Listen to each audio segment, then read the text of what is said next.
about you?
Hello! Oh my lord. Heading to bedtime. Yeah, it's so late. Oh, hold on. Let me check on my cool ass timer. 2! It is very late. You guys actually stay up way later than I thought. Like, I never realized. Like, I knew you guys stayed up late, but let me turn this down a bit. Jesus. Never realized how much. Noir with the first! Oh my god, hello! Ooh, okay. So, I didn't cook in time, so I have dinner now.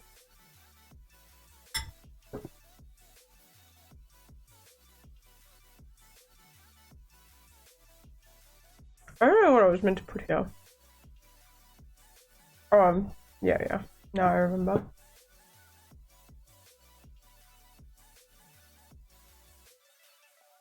Could actually make this. Julia, thank you for the lurk while you eat.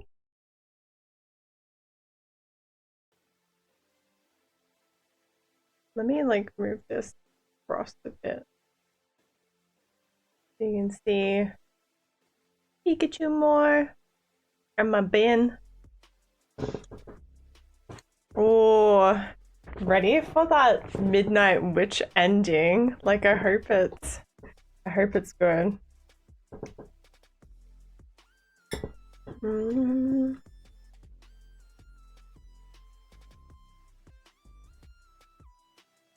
I think we're at the end. I'm not 100% sure, like where we're at with Midnight Witch. So this will be the third stream of it. Third. So I don't really know where we're at with it, but hopefully this is the end, maybe?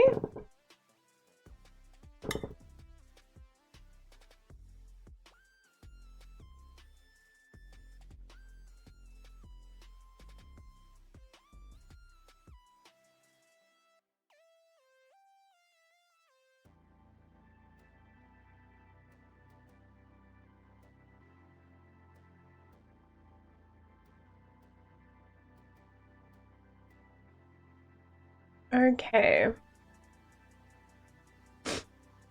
Oh my god. It is cold today. It is like 7 degrees here. I am very chilly.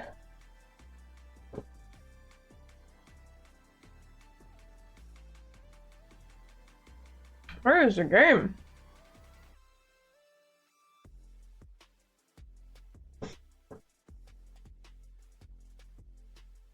Mel! You're always so late. Excuse me.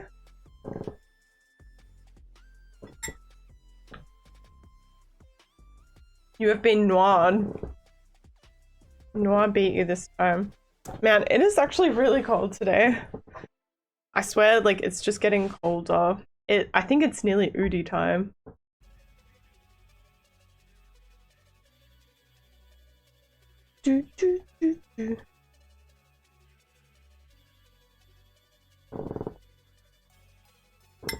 How you doing, Mel? Did I click the game? Yeah.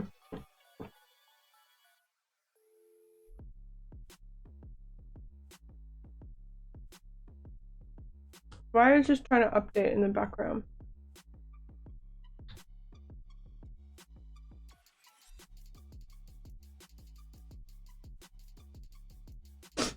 Vibin? Hell yeah.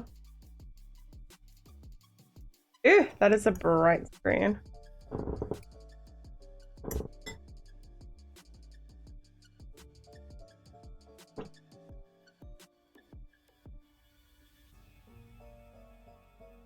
I'm excited to see where this...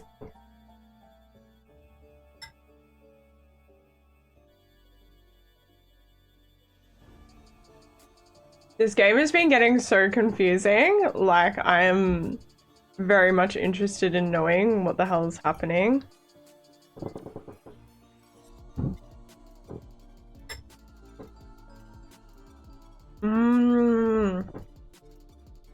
Also just nibbling a bit.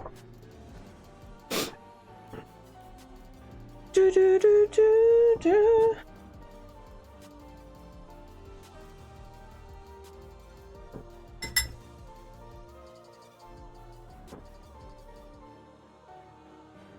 Thing is, I'm not going to be able to eat much when we're like reading the dialogue. I've also been thinking of cutting my hair again. This was my fringe, like only not that long ago. It's grown like from like here, I think. But I was thinking of doing like a little bit of, oh, my hair's so thin at the moment. Little side fringe action. You were in a cabin last weekend. Oh, what? That's sick. Like a camping cabin weekend with friends. Mmm.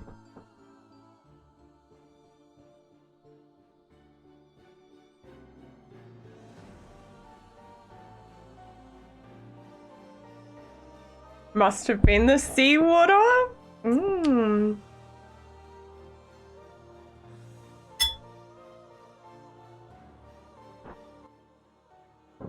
Mmm. What'd you guys get up to? Anything exciting? Did you make like s'mores?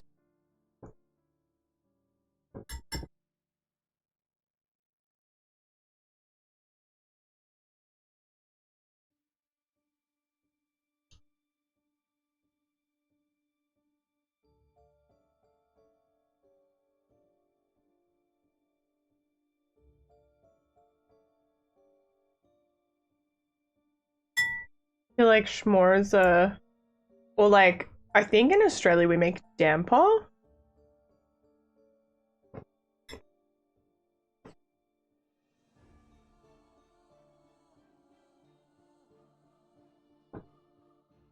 Dodo to bobo bob jub jub jub da bobo bob jub jub jub. Oh my god, that's why everything's so loud.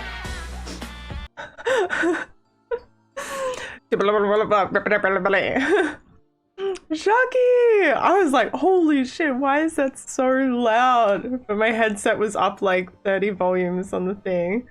Jesus. That is the sweetest thing anyone said to me all day, Shaki. Thank you. Oh my god, 16 months already. Thank you so much for the primer. These special primes. Legit. You have a way with words. You should make a podcast. That guy.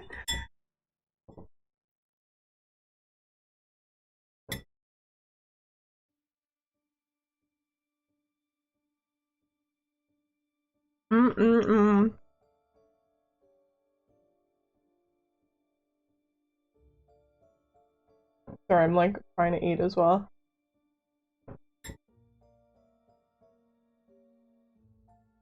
Are we ready for this? Did I just like get out of my thing? BLBLBLBLBLBLBL wacky eye shot BLBLBPBPBLNL. Mel! Oh my god, you guys are so sweet. Blah blah blah blah blah to you too. Wacky's subliminal messaging. Ugh. I am a potato. I am also colored like a potato. Oh. Oh, I keep getting sesame seeds stuck in my teeth.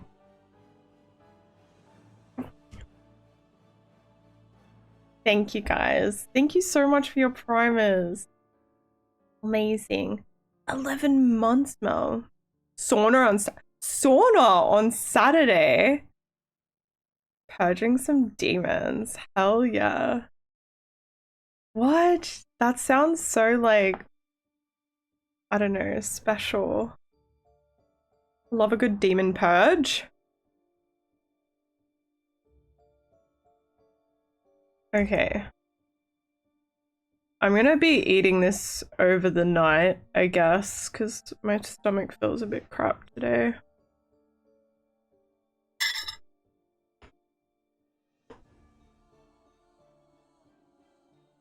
Ew. The tingles. Sounds interesting. Okay. Let's get into this game. I can't really remember like what's happening in this, by the way. So I think like the teacher is like, she's considered like the evil one, but she has like some kind of crush on us and we just like really don't know what's happening, and like, I don't know, like shit's getting wild. The bliss. We're evil. Yeah, like, are we evil? But see, this is where we left off last week, right? And this is the teacher. Remember how she's all like hot and sexy, just like sitting on her chair, just like vibing, whatever. She's like, yeah, I'm gonna kill everyone. But now this is her, like closeted. So it's almost like she got bullied or something. Like, we don't know what's happening here. But let's get into it. Oh, this one? Please say, trust me, you don't want to remember. But see, what are we trying to remember? We're gonna remember. I don't think I have the strength to do this. Please say, I don't want... Remember! Yeah, I know, right?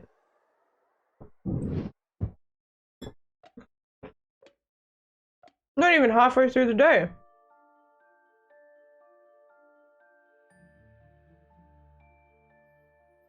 When I open my eyes again, I'm still on the university campus. Sorry. Like eating my bean. Despite the unusual silence, everything seems absolutely normal. The place is deserted except for a young girl sitting on one of the benches in front of the entrance. Ah! Is that her? Sayu, you came. Finally. That girl, she looks familiar. Yeah, you loving the book, Sharky? It is really good, isn't it? I don't know if there's like more in this series, but it is like pretty good. Who are you? I look down at my unharmed right arm, without a trace of blood. Was she the one who treated me? And most importantly, where is Evelyn? Oh. Maybe I need to get onto these other books. Joe? Who's Joe? Where is Evelyn? You are with her, aren't you? The girl flinches at my snarky and unnecessarily threatening tone. Sayu, it's me. Eva. Eva? Eva? Jamie? Yeah. What?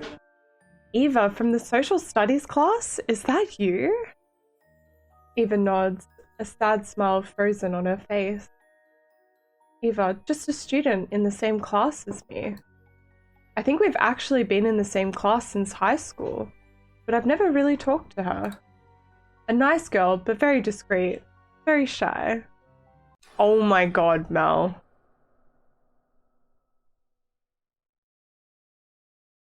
You a sneaky girl. That's me, without my witch look. My fists clench at the mention of Evelyn. Don't tell me that you are Evelyn? Eva shakes her head gently. Evelyn doesn't exist. She's just one of my appearances, created from figments of imagination. I don't understand it anymore. If Evelyn doesn't exist, then... Are you kidding me? Who killed Emma then? And Dan, Jessica, everybody? Who is the murderer guilty of all this killing, huh? Eva looks down and a few tears appear in her big eyes. It's more complicated than that. It's you who did all this. You look so much like her. I can't believe I didn't realize it sooner. Eva does share a number of traits with Evelyn, for sure. Younger, softer, more human. Hey! Poor Shark getting roped in. Like she's just Evelyn's little sister. I'm responsible for all of Evelyn's actions. That's right.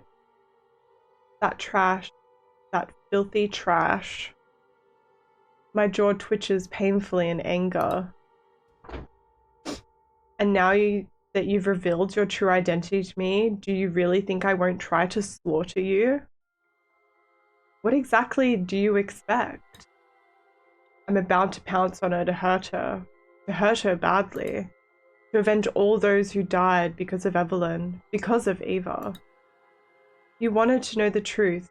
You wanted to remember. Then I'll tell you everything, and after that, remember, it's true that Evelyn gave me the choice. I want to understand why. Why all this horror? Why?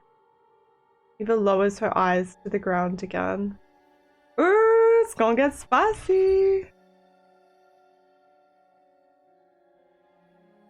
All third-year students always go on a trip organized by the university. The school trip, it's coming back to me now. Ours took place very recently, just a few... Ouch!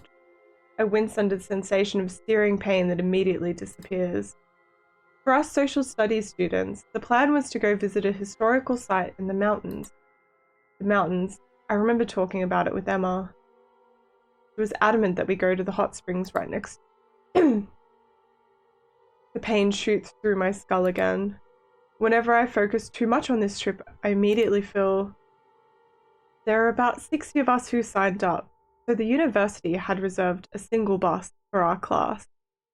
I am being stabbed! The bus! The bus! I was dying to go sit next to Dan, but Emma had firmly insisted that we stay together for the entire... Ouch! The pain came back again, even sharper. The bus. The bus. Oh, I feel like my forehead is about to split in two. The pain is becoming more and more intolerable. The bus. Eva looks at me with a compassionate expression. The pain must be terrible. Try to focus on my voice only. I'm going to remind you of the truth that your brain is trying to hide from you. Eva inhales deeply and keeps her eyes closed for a moment. The bus. The bus never reached its destination. There was an accident during our climb. A rockfall. Screams. Emma's hand tightening around mine. The intensity of the pain goes up another notch. One of the larger rocks hit us head on. Under the force of the impact, the bus was thrown into the ravine.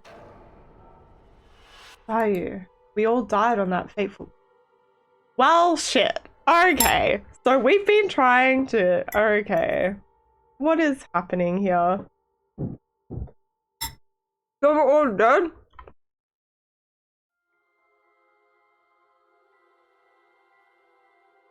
Yeah, what the hell? A flash of pain appears in front of my eyes and almost makes me lose consciousness. We are dead? Dead. I'm dead? I continue to stare at Eva despite the terrible pain that forces me to take a knee. Eva's eyes are studded with crystal-like tears that reflect the sunlight like 1,000 sparkling diamonds. When I opened my eyes again, I had a shard of glass stuck in my chest. I could barely breathe. I couldn't hear any more sounds. I was the only survivor, and I was bleeding to death. I too was dying. Oh! Her voice begins to tremble with emotion. I would have preferred to die on the spot, like everyone else, but I was doomed to agonize slowly. GG. I called your name, Sayu. I screamed it, but I was surrounded with silence. Alone in the world, alone before death. Then I prayed with all my might. I prayed for a miracle. With trembling hands, Eva wipes away the tears that flood her face. Face looks so sweet, so innocent. How could she and Evelyn be one and the same? And the pain in my head is finally starting to fade.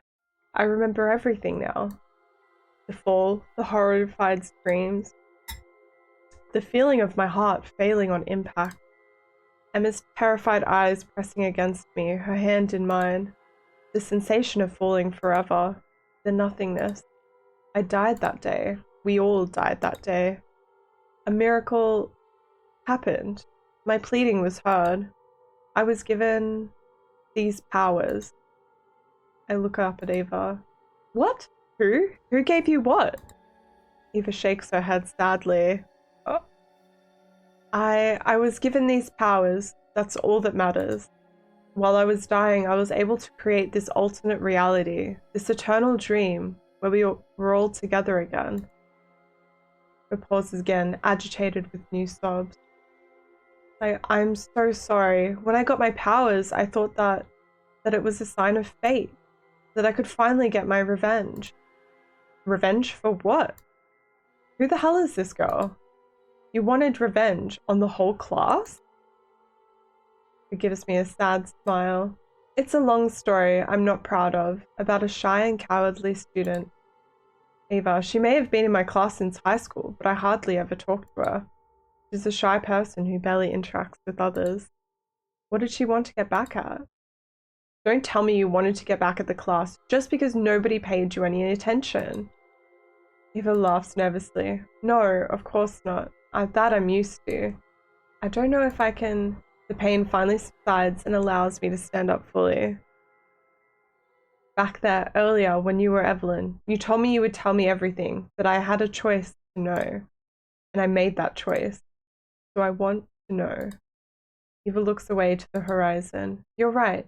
You have a right to know. Okay. Super, villain arc. But please, I have no right to ask you this. But try not to judge me too harshly. Judge, thank you for the lurk. Hi. Tell me everything. Eva closes her eyes as if recalling extremely distant events. I don't even know where to start. Eva reopens her eyes wide and stares at me with affection. I don't think you remember this, but I've been in your class since high school. We've been on the same path ever since, all the way through college. And for as long as I can remember, I've always loved you. Eva loves me? Evelyn loves me? All of this was love? Everything you put me through, it was love? You think it was love? My fists clench again, and a palpable hatred comes over my face. Love. She doesn't care about me. She's insane. All this pain, this torture. Eva raises her trembling hands in front of her, as if to protect herself from my fury. I promised you I would tell you everything, but you have to promise to listen to me all the way. Anger spreads through every fiber of my being. It would be so easy to grab her skull and slam it against a rock. Again, and again, and again. Sayu, please. Her pleading eyes remind me of Emma's, just before she died. In the auditorium with Evelyn. In the bus. Emma. I managed to regain control of my emotions. The intense fury finally subsides and my breathing returns to a normal rhythm. I promise. Thank you, Sayu. Eva gives me a hesitant look. Eliza, hello, how are you doing? Do you want to sit next to me? I'm fine where I am. If I get too close, I'm not sure I can suppress my urge to strangle her. Eva gives me another sad smile. Well, of course. I understand. I feel nothing but hatred for her, so why am I afflicted with a twinge of sadness every time I meet her distress-filled eyes? Eva takes a deep breath, as if each new sentence made her suffer. I love you, Sayu. I've always loved you. Bedtime stories! We very rarely spoke, but I was completely under your charm. Me make this game? I cannot tell a story, for the life of me, but I love listening to stories.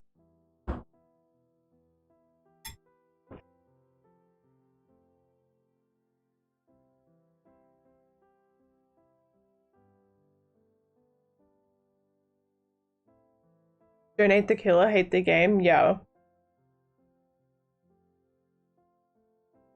Exactly. My charm? Is she kidding me? I was just an average high school student, nothing special. Not especially handsome, nor popular, or smart. So, what charm are you talking about? Eva allows herself a warmer smile, as if comforted by the memory of a simpler time, more candid. You had very popular friends, but despite that, you were nice to everyone, even with a nobody like me. Whenever we spoke, you didn't care what others thought of me. You were just nice. In my eyes, that made you exceptional. You will always be special to me. Yes, it's a free game. This one's free on Steam. I think there's like DLC that you can download for it. And then we're hoping to do Doki Doki as well. Maybe we'll start that next week. And that's a free game as well. But I think Doki Doki Plus is paid. I think it might have some extra stuff in it as well. It's kind of cool these games are free. I've heard really good things about Doki Doki. I don't know if I was especially nice to anyone. I was just trying to be polite, that's all. You weren't trying to put yourself out there at all costs, like most other high schoolers. You just wanted the people around you to be happy. I don't remember being that selfless.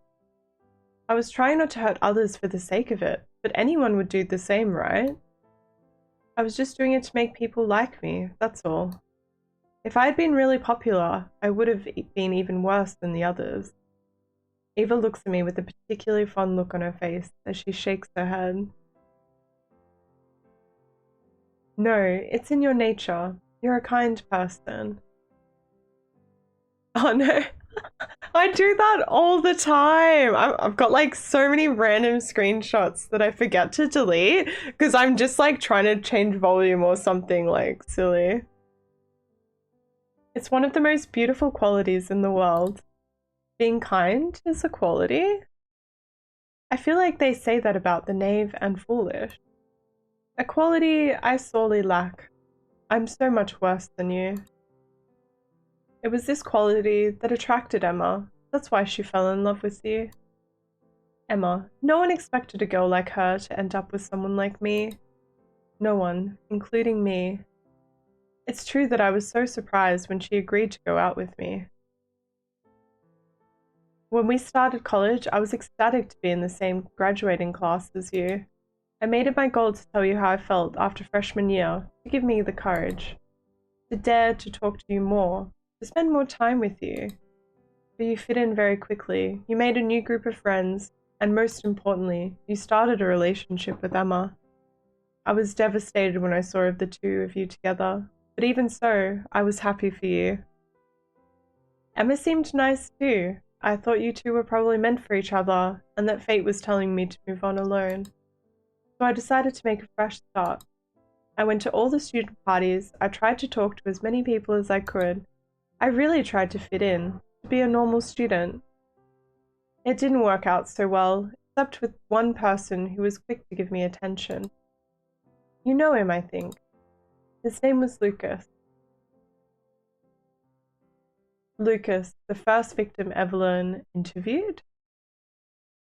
Oh, your team, Eva. I know, I feel so bad. Welcome back from the ad realm. I slowly recall the rumors from the first loop about him. His technique, it was always the same. He targeted shy, isolated girls too.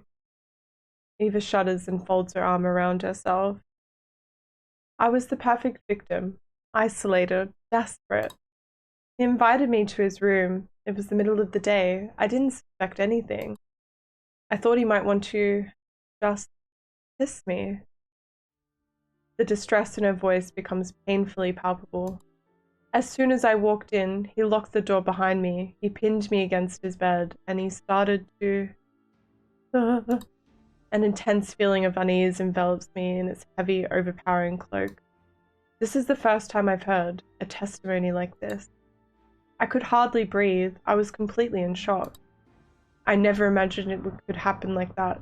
To me, just imagining the scene makes me nauseous. Lucas. Lucas was capable of doing such a thing? Then Eva pauses for a moment. I can hear the sound of tears crashing on the bright green lawn. When she resumes, her voice becomes more mechanical.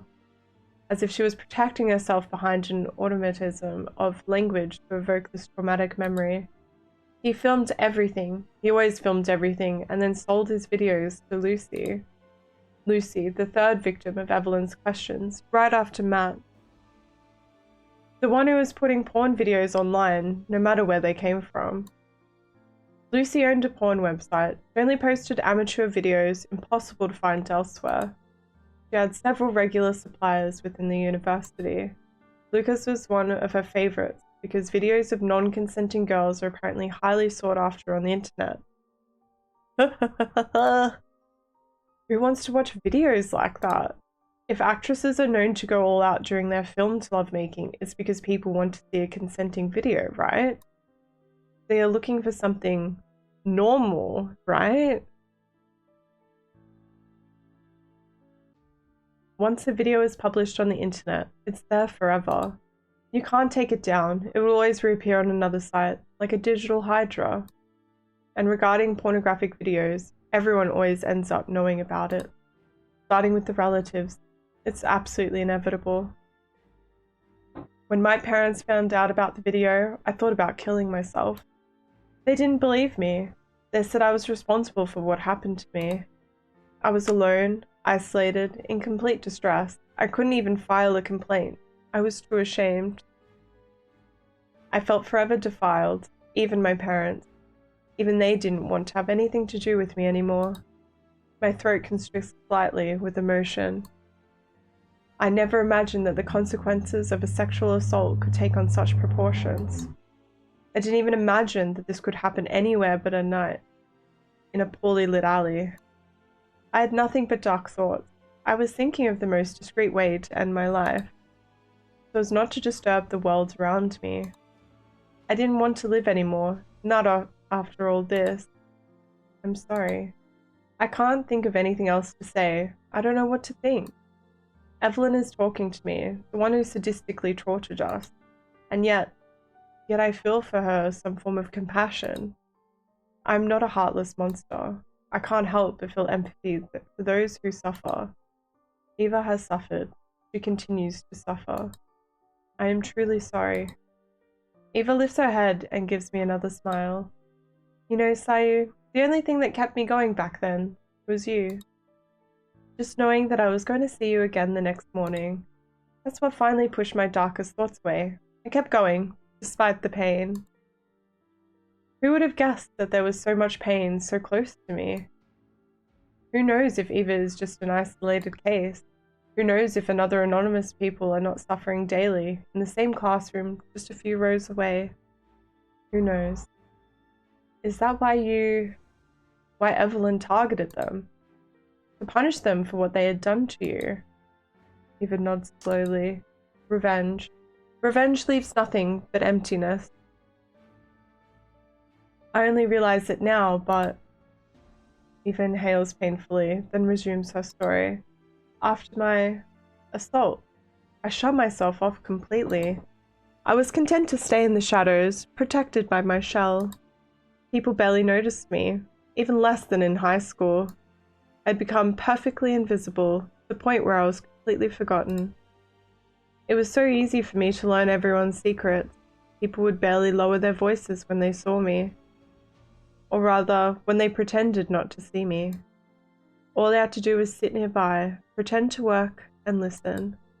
I developed a certain perverse attraction to other people's sordid stories, as if to convince myself that I wasn't the only one suffering, that after all, the world was just this cruel, and that pain was just one more feeling among many. If I were you, I don't know how I would have reacted. I don't know if... Believe me, you would have reacted much better than I did. Because what drives you is kindness, where my heart was dominated by hatred. I learned a lot of people's dirty secrets. How Matt forced Zoe to have an abortion, for example, and how traumatized she was by it. I quickly understood Chloe's true feelings when I heard her spread the rumor about her sister. Zoe was terrified that her name would be made public, that her parents would find out. I felt like I had experienced something similar. I almost felt sorry for her, especially since it was her own sister who had betrayed her. To cover her tracks, Chloe found the perfect scapegoat. She targeted someone weak and isolated, someone she could safely attack. The famous rumor. She convinced Zoe that you were behind it.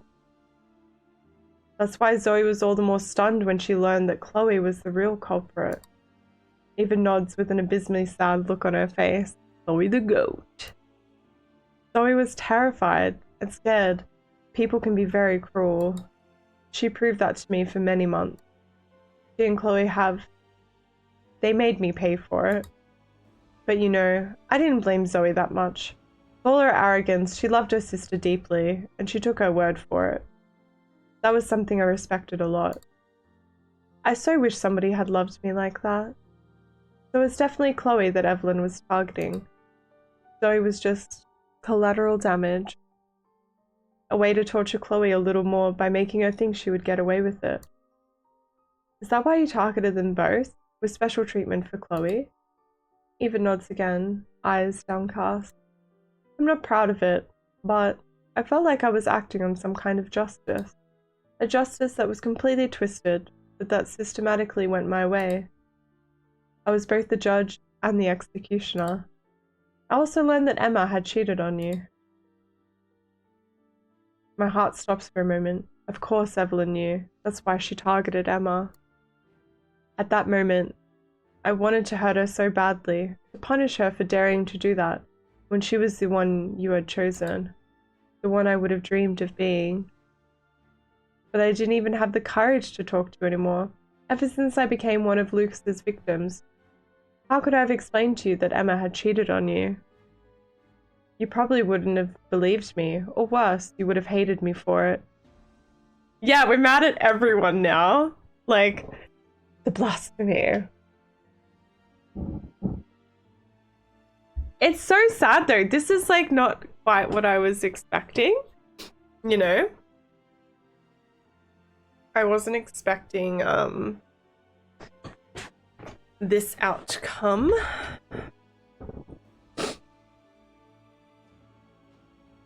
Andre, hello, it's so good to see you. How have you been? You would eventually learn the truth about me. And Eva catches her breath, her voice slightly hoarse. I stayed a spectator, hoping that you would eventually discover the truth, somehow, and to finally be able to contemplate Emma's plight. Emma, she's been trying so hard. Following this event, she seemed to make you happy. Time passed, and in the end, you never learned the truth. You stayed together, and your relationship even grew stronger. The pieces of the puzzle are slowly falling into place. Work? Oh, I hope work's been going good. I'm really good, thank you. A little bit cold, but I've got my blankies, so I'm staying warm. Eva, she'd been repressing her hatred for months, for years. She's been abused, humiliated, hurt. All this masquerade, these powers mysteriously offered on a silver platter. She was finally able to take revenge on her tormentors. But her twisted justice, to use her words, was gradually altered by the intoxication of power. The court became a farce, and justice became cruelty. A cruel and absurd outlet. Dan and Jessica, did you plan to kill them? Did they humiliate you too? Eva turns her head towards the horizon, staring into space. I don't know. I don't know what I was planning anymore. I felt almighty, like the world was finally seeing me as who I wanted to be.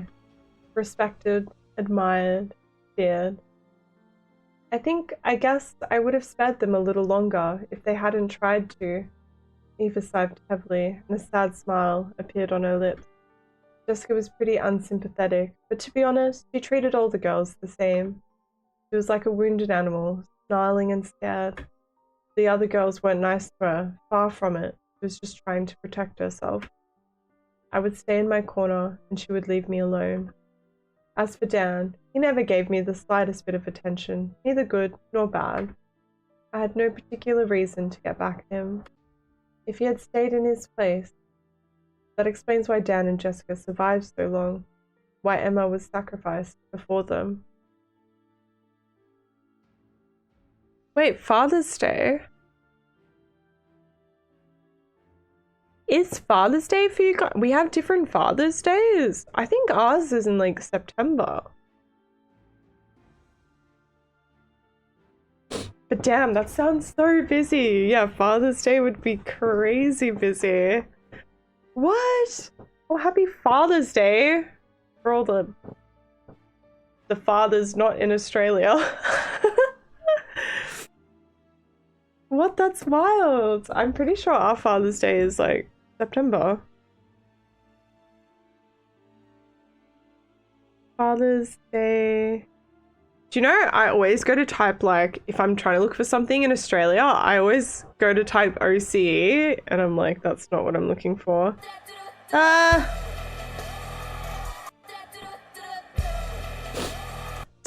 thank you for the follow. Welcome in. Hope you're having a great day. Oh, I need to fix this. Ooh, so it's just in like some part. Okay. Yeah, US and Canada. Okay. Interesting.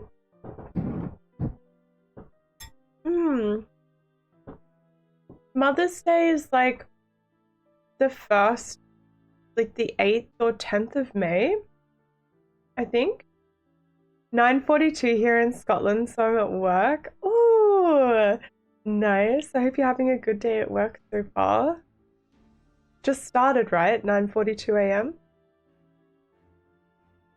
12th of May. Oh, let me just check the date. Mother's Day.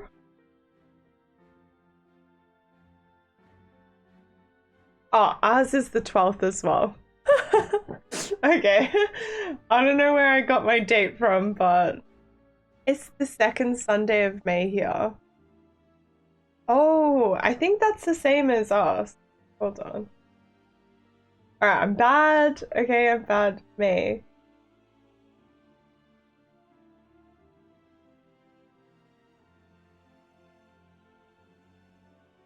Mother's Day was the 14th this year. I think maybe we're the 2nd Sunday. Wait, is that?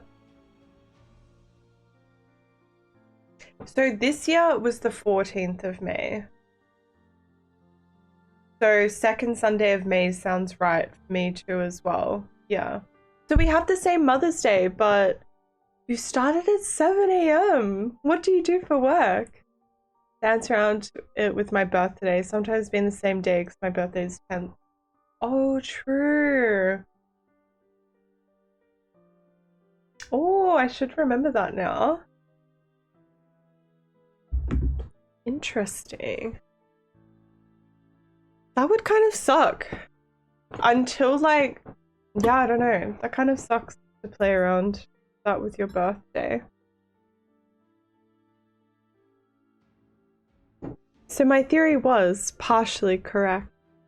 I let out a nervous chuckle. That's a pointless win. Completely pointless. Despite the tears, Eva's big eyes look into mine. I'm really not proud of having taken revenge like that.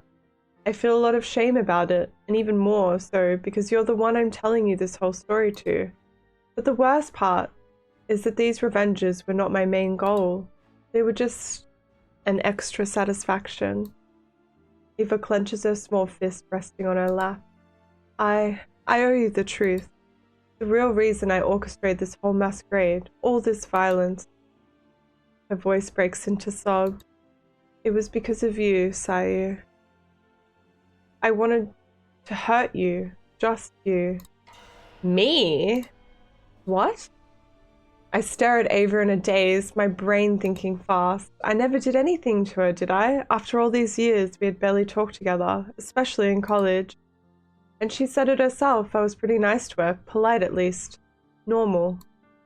I never had done anything cruel, but I never did anything to you.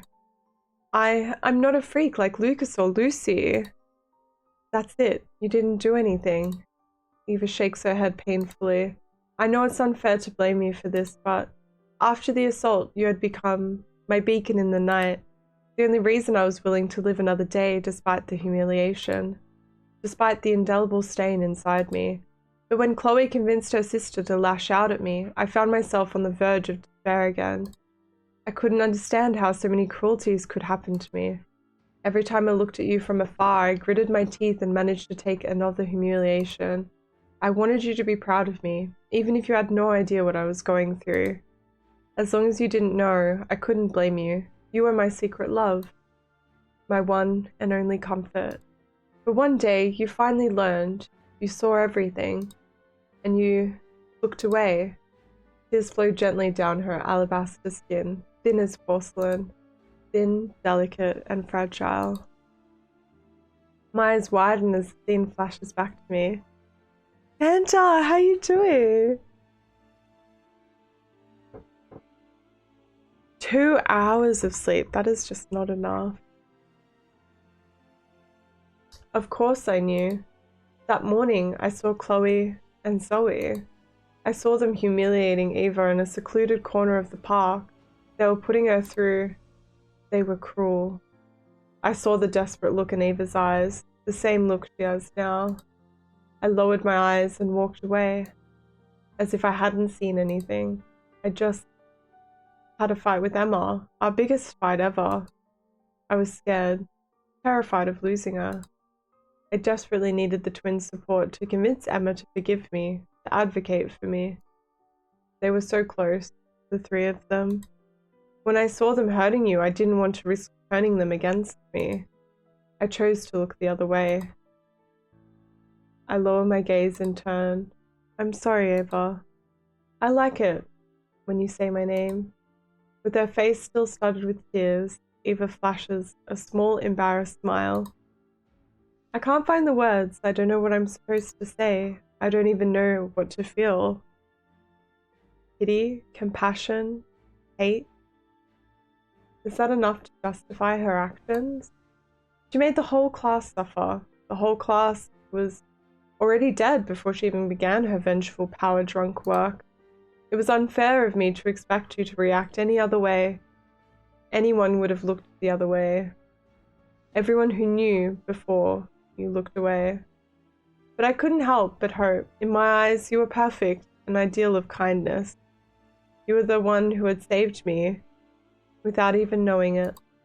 So when you left me to my fate, I experienced it as the worst betrayal. I thought I was going to lose all hope, but my love for you turned to resentment, into hate. I had no right to blame you, Sayu. I'm so sorry, but I couldn't help it. Because of that hate, I found the strength to keep living until the trip. Until the accident. Eva bites her lip in obvious pain. You're free to not believe me, but when I was dying after the accident, I didn't pray that I could get revenge, or even to get out alive. I prayed for you to survive. I feel completely unnerved by that last sentence. She wanted me to survive despite the hatred she felt. I don't understand. You hated me. Eva shakes her head. Hate is no substitute for love. On the contrary, it only amplifies it. I never stopped loving you. With all my heart. I remained stunned by her words. Eva, Evelyn, loved me. She did all this for me, torn between her resentment and her love for me. I was the main character in this masquerade. That's why she was so familiar with me, that she would spare me no matter what I did. But after I got these powers, I thought it was my destiny to punish you. That you deserved to be punished. I wanted to punish you, to make you suffer by killing those who were close to you, until you felt the despair that had become my daily life for years. You wanted to multiply the loops, to continue punishing me. You allowed me to keep all my memories, unlike the others, so that my despair would build up with each new loop. Eva awkwardly wipes her tears with the back of her hand. Sayu, forgive me. I'm so sorry. I had no right to make you suffer when I love you so much. I remain stunned. Conflicting feelings buzz furiously inside me. When I saw you collapse after Jessica's death, when you begged me to kill you in despair, I felt an immense emptiness. I felt nothing of the joy I had imagined. It was all bitterness. I knew then that I had been wrong all along. My powers are meant to save the one I love, not to hurt him. Around us, the horizon blurs slightly. Something is not right. What's going on? I'm going to do what I should have done all along. Forgive me, Sayu. Ooh, I'm a care assistant looking after elderly and disabled people. I can't sleep at work. Oh, that's fair. Yes, you definitely can't have a little nap.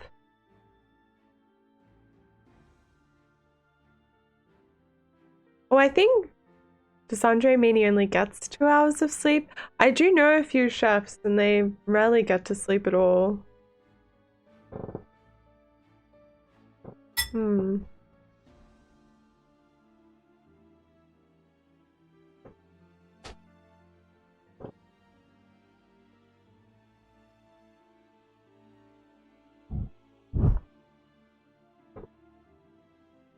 I'm petrified of an outburst of power that I'm unable to comprehend. The world around us slowly crumbles, leaving only a bright white light behind. What are you doing? Stop. Don't worry, Sayu. I'm going to save you. No, you can save us all. I know you can do it. Eva smiles at me with a sad look on her face. No, Sayu. I'm the only one left. I can only save one person. A life for a life. I won't save anyone but you. I love you.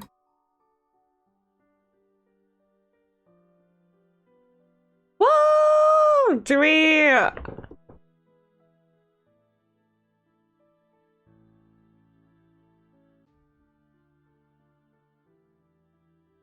Like another solution? Can we save her? Like what's the dealio here?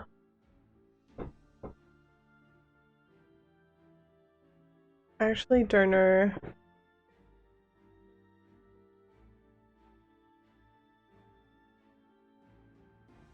I don't know like what I don't know. We could save her, but what's like the other solution? You know?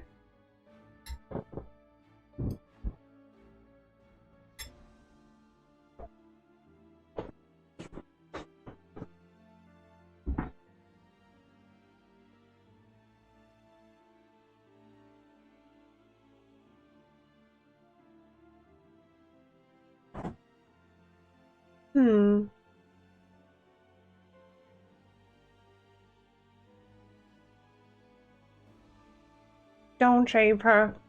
You don't want to be shaved, don't shave her.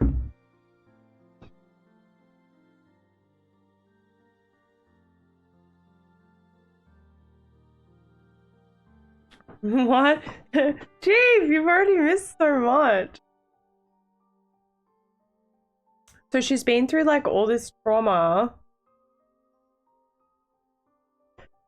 So to catch you up, Chief, everyone's dead except for Eva. This is her. She got all the powers when everyone was dying.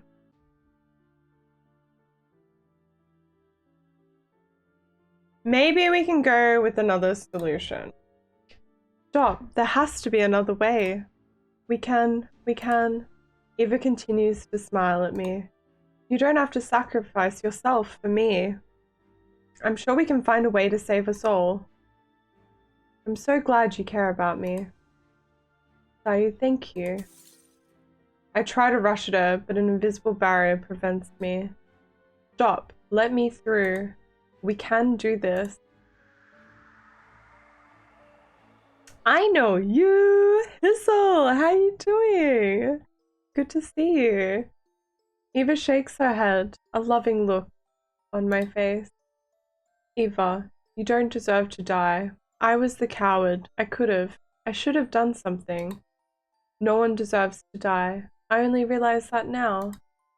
Traces of blood appear on Eva's body as the world continues to crumble all around us. So, if you ever manage to forgive me, I hope you'll keep a small place in your heart for me. I drum both fists against the invisible barrier.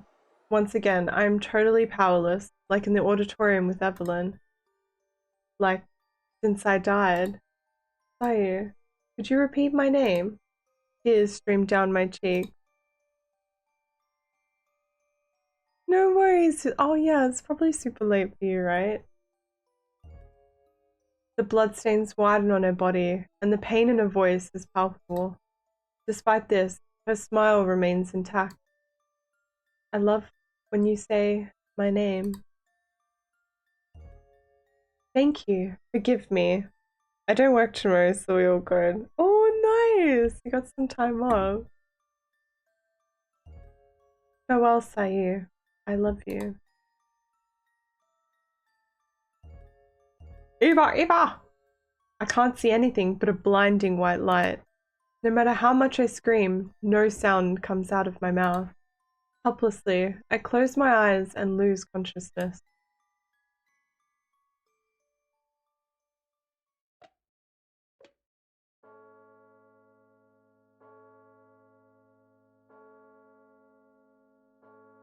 The Midnight Witch has decided to lift the curse. To save you. Sir, can you hear me? His heart rate is stable. He should regain consciousness. Sir, if you can hear me, look at me.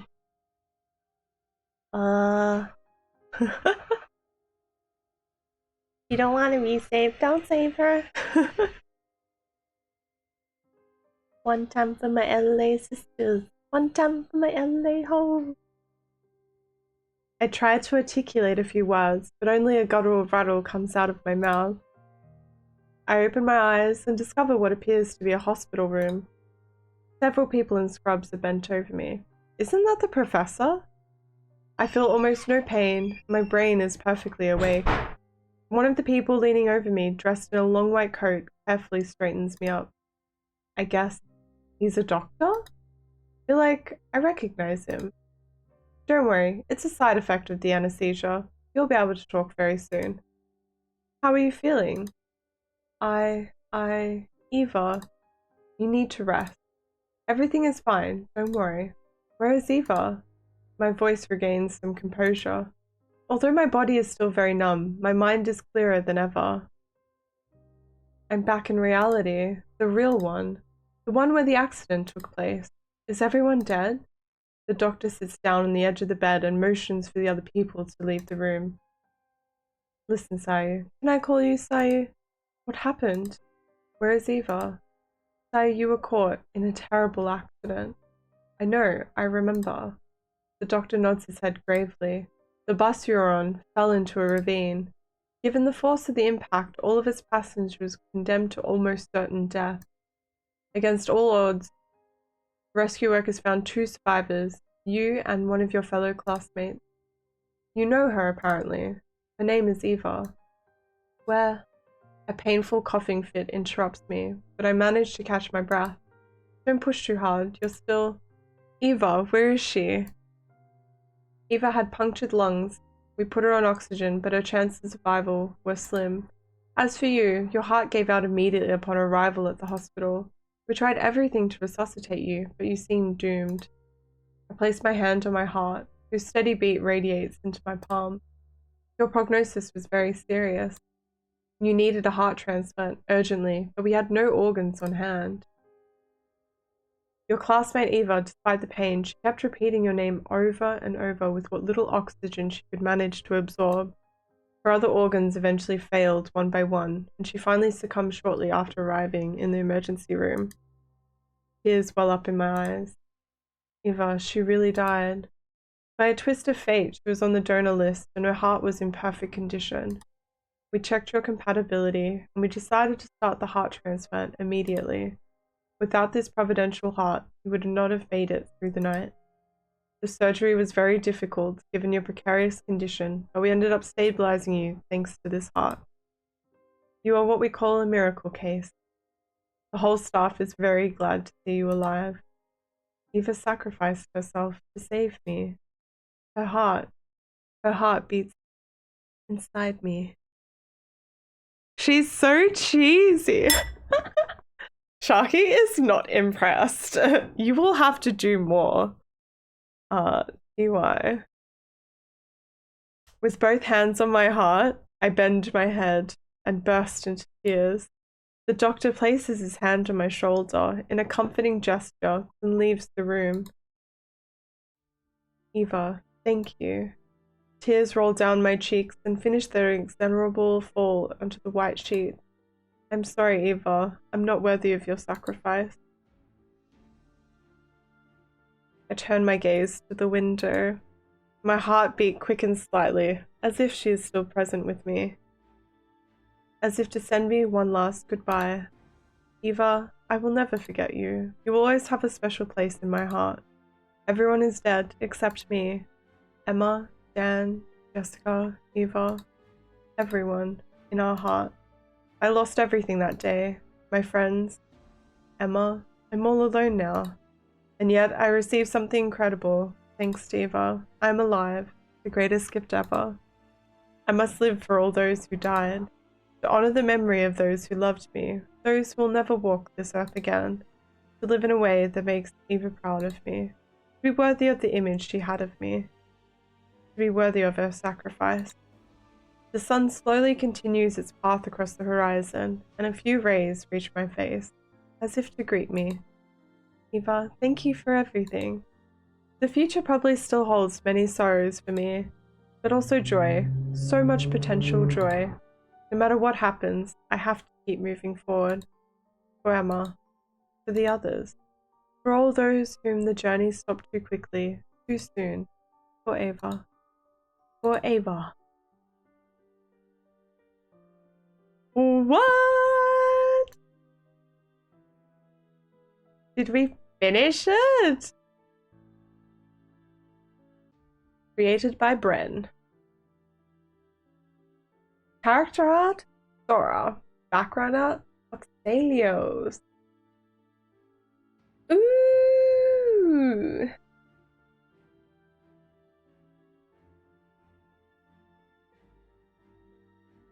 For the Horde!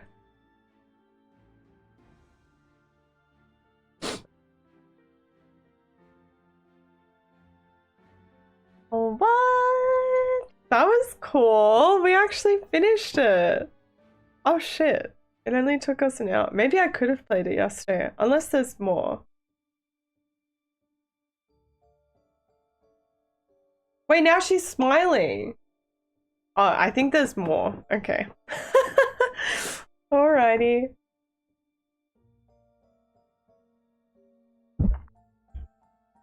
Let me just BRB a minute. I'll be right back. And then we can finish.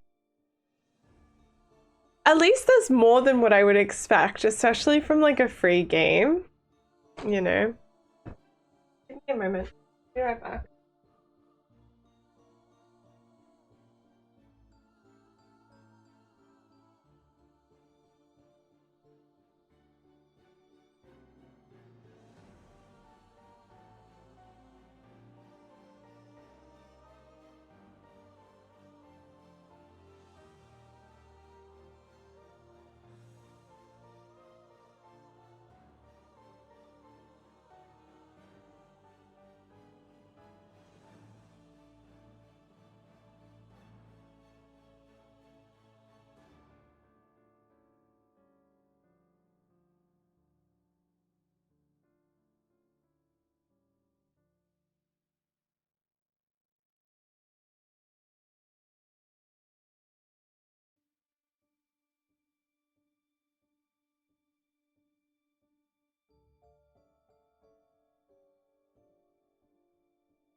Back to the warm. Alrighty. Let's keep going. Oh, it's so chilly. Oh my lord.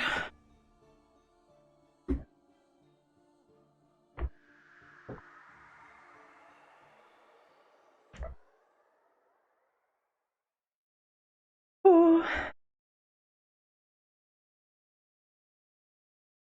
Life?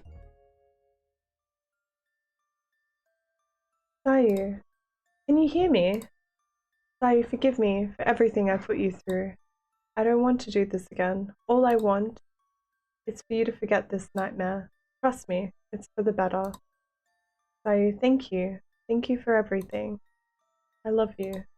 I will always love you. So, farewell, my love. Oh. That was it?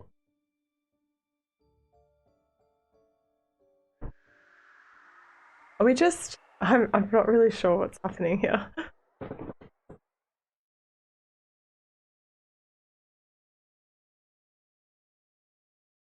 Life?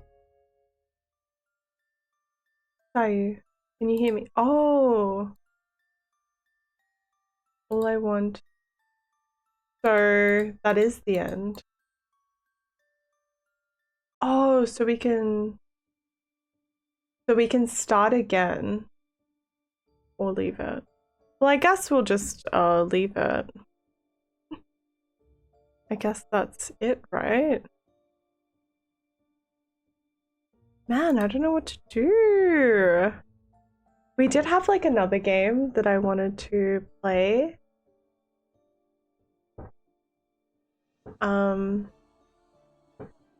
But yeah, so I don't know. We could try the definitely not fried chicken.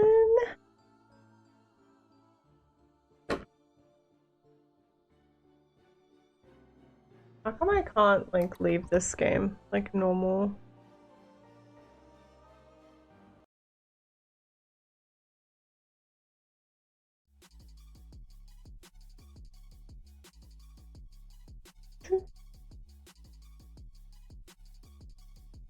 Alrighty, well, so that's it.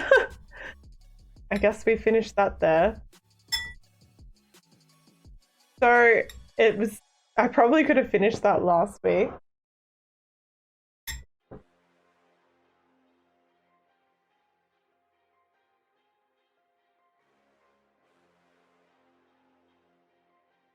Hmm.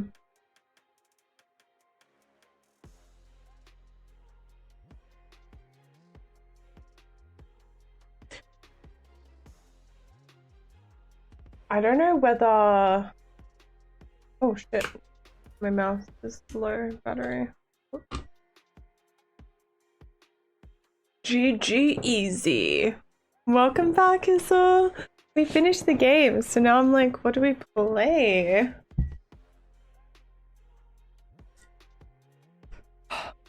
Cold.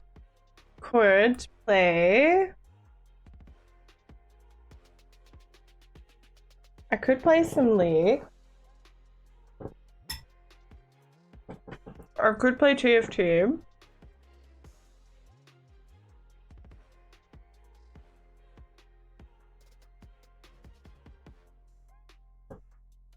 Or we could watch something.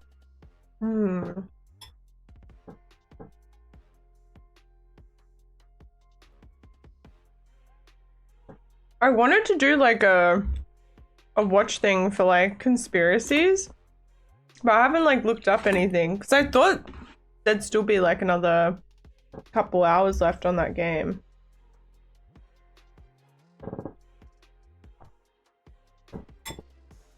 About the Lochner?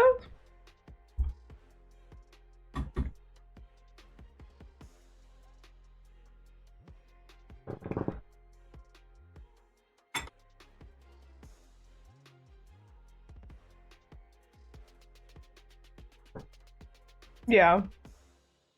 Hit me.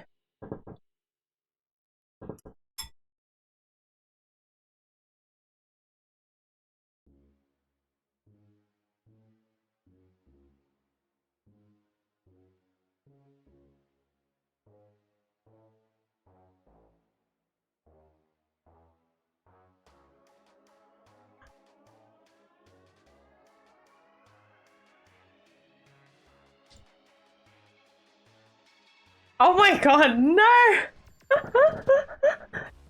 Like, but the Loch Ness is in a lake. It's not in the ocean.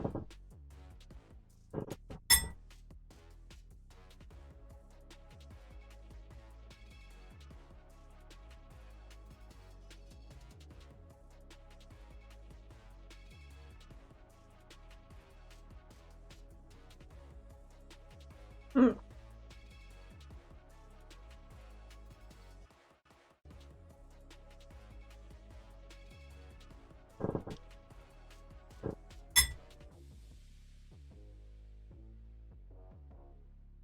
To the Moon? I haven't played To the Moon. Just wondering if there's like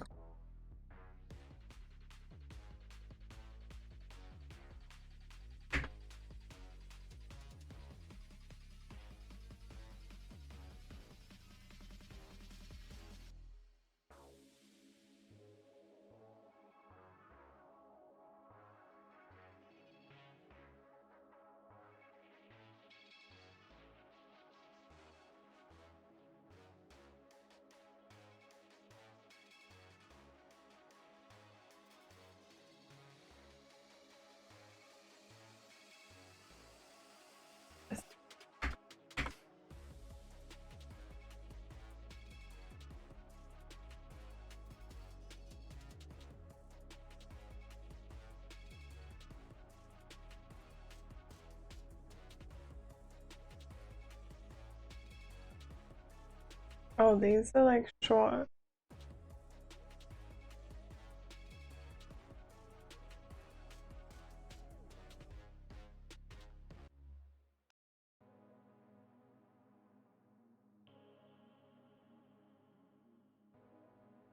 Oh, that's a mistake.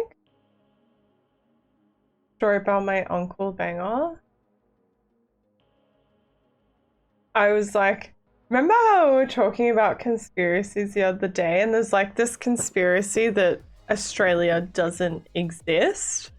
And I was like, what a wild conspiracy. I'm like,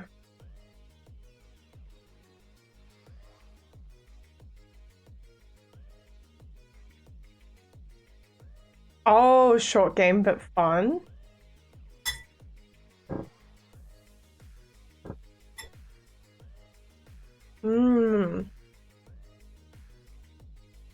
Maybe I'll do Loldo while we're here.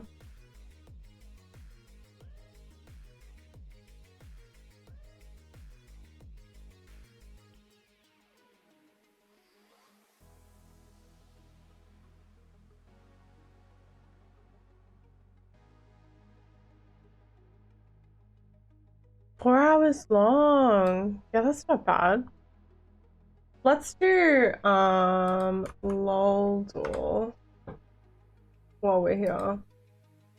While I think about it, maybe we could play some TFT. I'm pretty bad at it. And the new set's out, which is cool.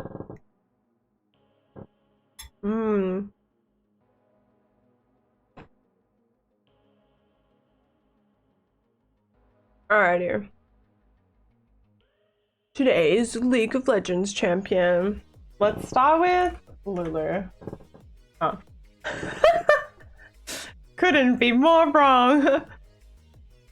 Alright, it is a male that doesn't use mana melee. Male like Trindmeal?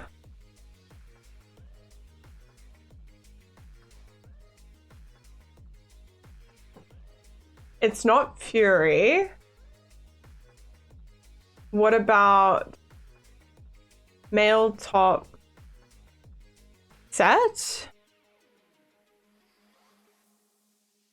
Oh, right, not human. He uses grit. I think it's grit. Oh, true. Okay. Let me get it up now before I forget.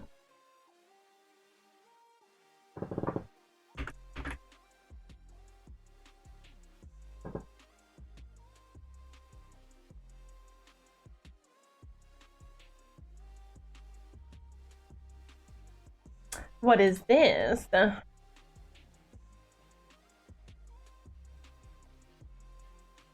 Or is this gonna open?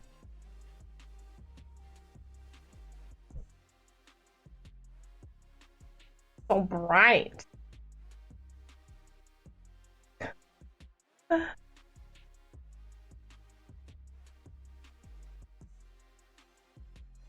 Oh, right, it's opening in Chrome. Hold on. Yeah, we can watch this.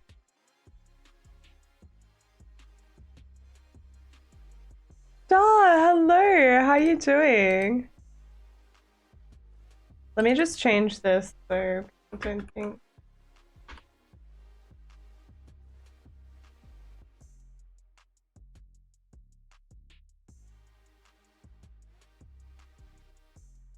All right. This is Rag. Okay, hold on. Male top, not human. What about Nar is Yordle, right? Yeah, he's Yordle. Melee and ranged.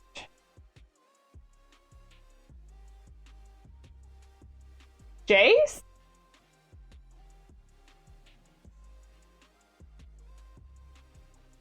Oh wait, no, it's just melee. Never mind. I just like forgot about that.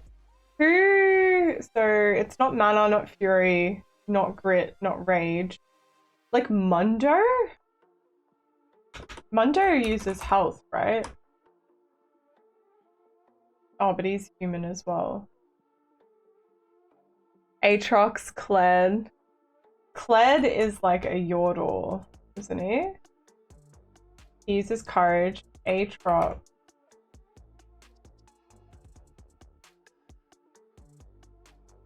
Wait, it's Noxus. What does Darius use?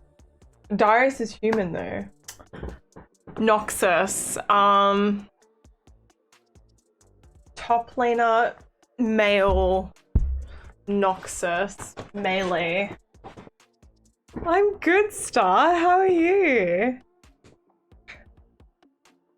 League Wordle. Yeah, I know. I'm really bad at these. Who's Noxus? Noxus is like, when I think Noxus, I think of like Darius, maybe Katarina. Who's a top laner? Male top laners. It's not Renekton. Renekton's like Shurima, I think. Who's not human in the top lane? Took you 6 tries. Wow, you're doing better than me, Adapt. I don't know top laners that well. Who else is Mordekaiser?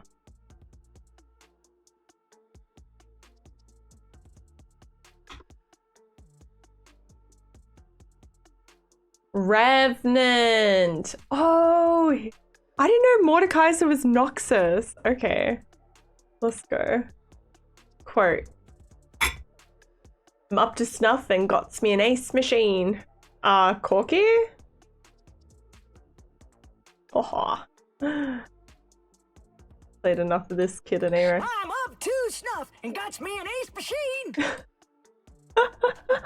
I love Corky. What is that? I literally have no idea what that is. Can I like zoom it in a bit?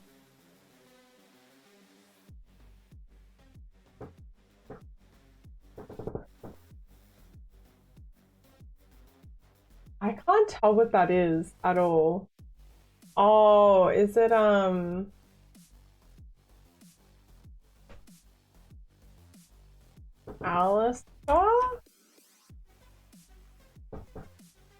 What? Okay, I don't know what it. Unbreakable Will.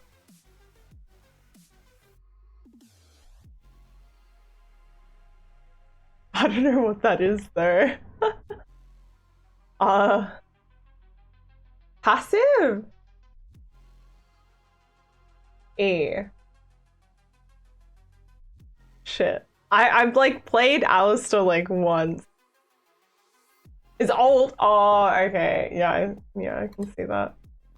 Alright, emoji. Is that a plane?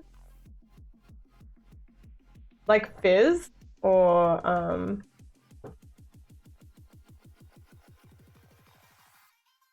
what? Is that a plane? What is that? A spaceship? Olaf? Yeah, I can see that with axes, but like, what is... Mundo.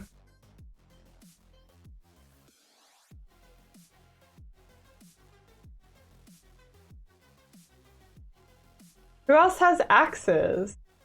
Mundo, Olaf.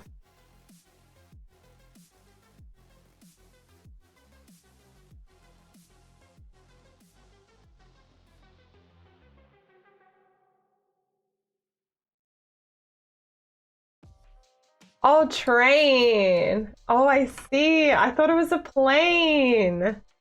Oh, yeah, the undead. I was like, Mundo is dead. Doug, hello. How you doing? Don't worry, got there in the end. Who's this? Nico. Dude, this is my best section. I know my splash arts.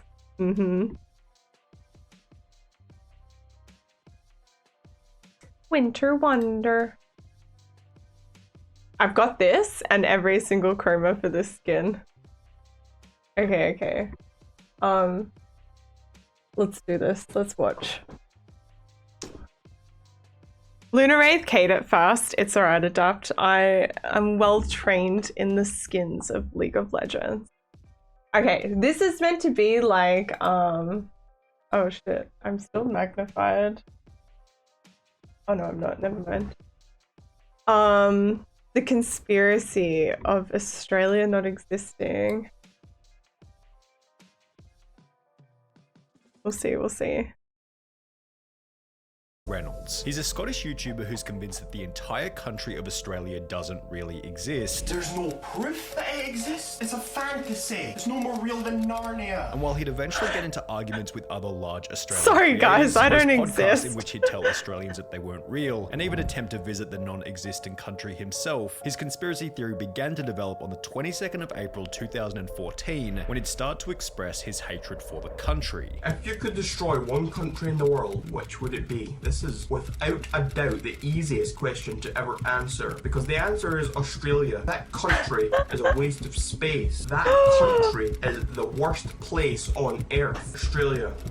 Bad. That clip comes from one of the earliest videos posted. Probably got bit by a spider or jumped by a drop bear. He still considered it a real place, yet this hatred wasn't only confined to his YouTube channel. He'd post tweets such as a public service, I will personally burn Australia to the ground, let's send Australia to space, as well as one final banner reading, if Australia wins Eurovision, I will drown one puppy and burn one baby for every point they win by. Rag Reynolds didn't specify exactly where this hatred had come from. This dude is evil. His dislike for the country only continued. Yeah, to grow. one of the Just bin over 2 years chickens after like initially stole stating his that he'd candy like to burn bar. Australia to the ground, he'd upload a new video simply titled Down with Australia, in which he began to outline why he hated the country so much. Don't hate the down under. We simply have an annoying accent. Australians have the second most irritating accents on earth, beaten only by South Africans. Every time I hear a pathetic Australian say "mate," I just want to punch them in their good-for-nothing liver. Since it's common knowledge that all Australians are alcoholics, a punch to an Australian's liver would most likely be fatal. Before he displayed a map showing that Australians have an average IQ of 60, being the lowest out of any country in the entire world. Okay, let's not come for my brain, souls, okay? It's an IQ map of the world. As you can see, Australia has the lowest average IQ out of every single country on the planet. Yeah, while these points showed that Rag Reynolds never still felt believed so in personally Australia's attacked in my existence, life. It wasn't going to stay like this for much longer. Only 8 months after uploading Down with Australia, Rag Reynolds Reynolds' hatred for the country would transform into the belief that Australia didn't exist at all. I was certainly pretty mad over the existence of Australia, and then without warning, I came across some guy on Twitter claiming that Australia does not exist. This was a theory I had never even considered prior to that moment. I just found out that Australia isn't actually a real place. Can't believe I was mad about that place for so long. It all makes sense now. I, Rag Reynolds, am an Australia denier. Now, Rag Reynolds' disbelief in Australia wasn't exactly an original idea. He even claimed in the previous clip that his theory had been inspired by another user on Twitter. In fact, the conspiracy theory dates all the way back to November 2006, when the following post was made to the Flat Earth forums. Most of you have probably been brought up believing in the imaginary land called Australia. I bet many of you even learned about it in school. Well, the fact is that Australia doesn't really exist. Everything you've ever heard about it was made up, and any pictures of it you have seen were faked by the government. I'm sure you've even talked to people on the internet who claim to be from Australia. They are really secret government agents who are surfing the internet to enforce these false beliefs. We're not exactly sure why the government made up an imaginary continent, or why it is trying to convince the world that this continent is real, but we can tell you that we know for a fact that Australia doesn't really exist. Please join us in our quest to convince the world of the truth. However, as you might be able to gather from this reply, there wasn't exactly all that much evidence for the theory. There was one individual who posted a world map with and without Australia in the bottom right hand corner, and while this didn't exactly constitute evidence, the lack of proof for the theory hasn't stopped a select group of people from believing it to be true. In April of 2018, more than 200 individuals gathered in the UK city of Birmingham to discuss whether or not Australia was real, and while it's easy to laugh and scorn from a distance, one of the attendees actually had a pretty reasonable argument for why the theory might be true.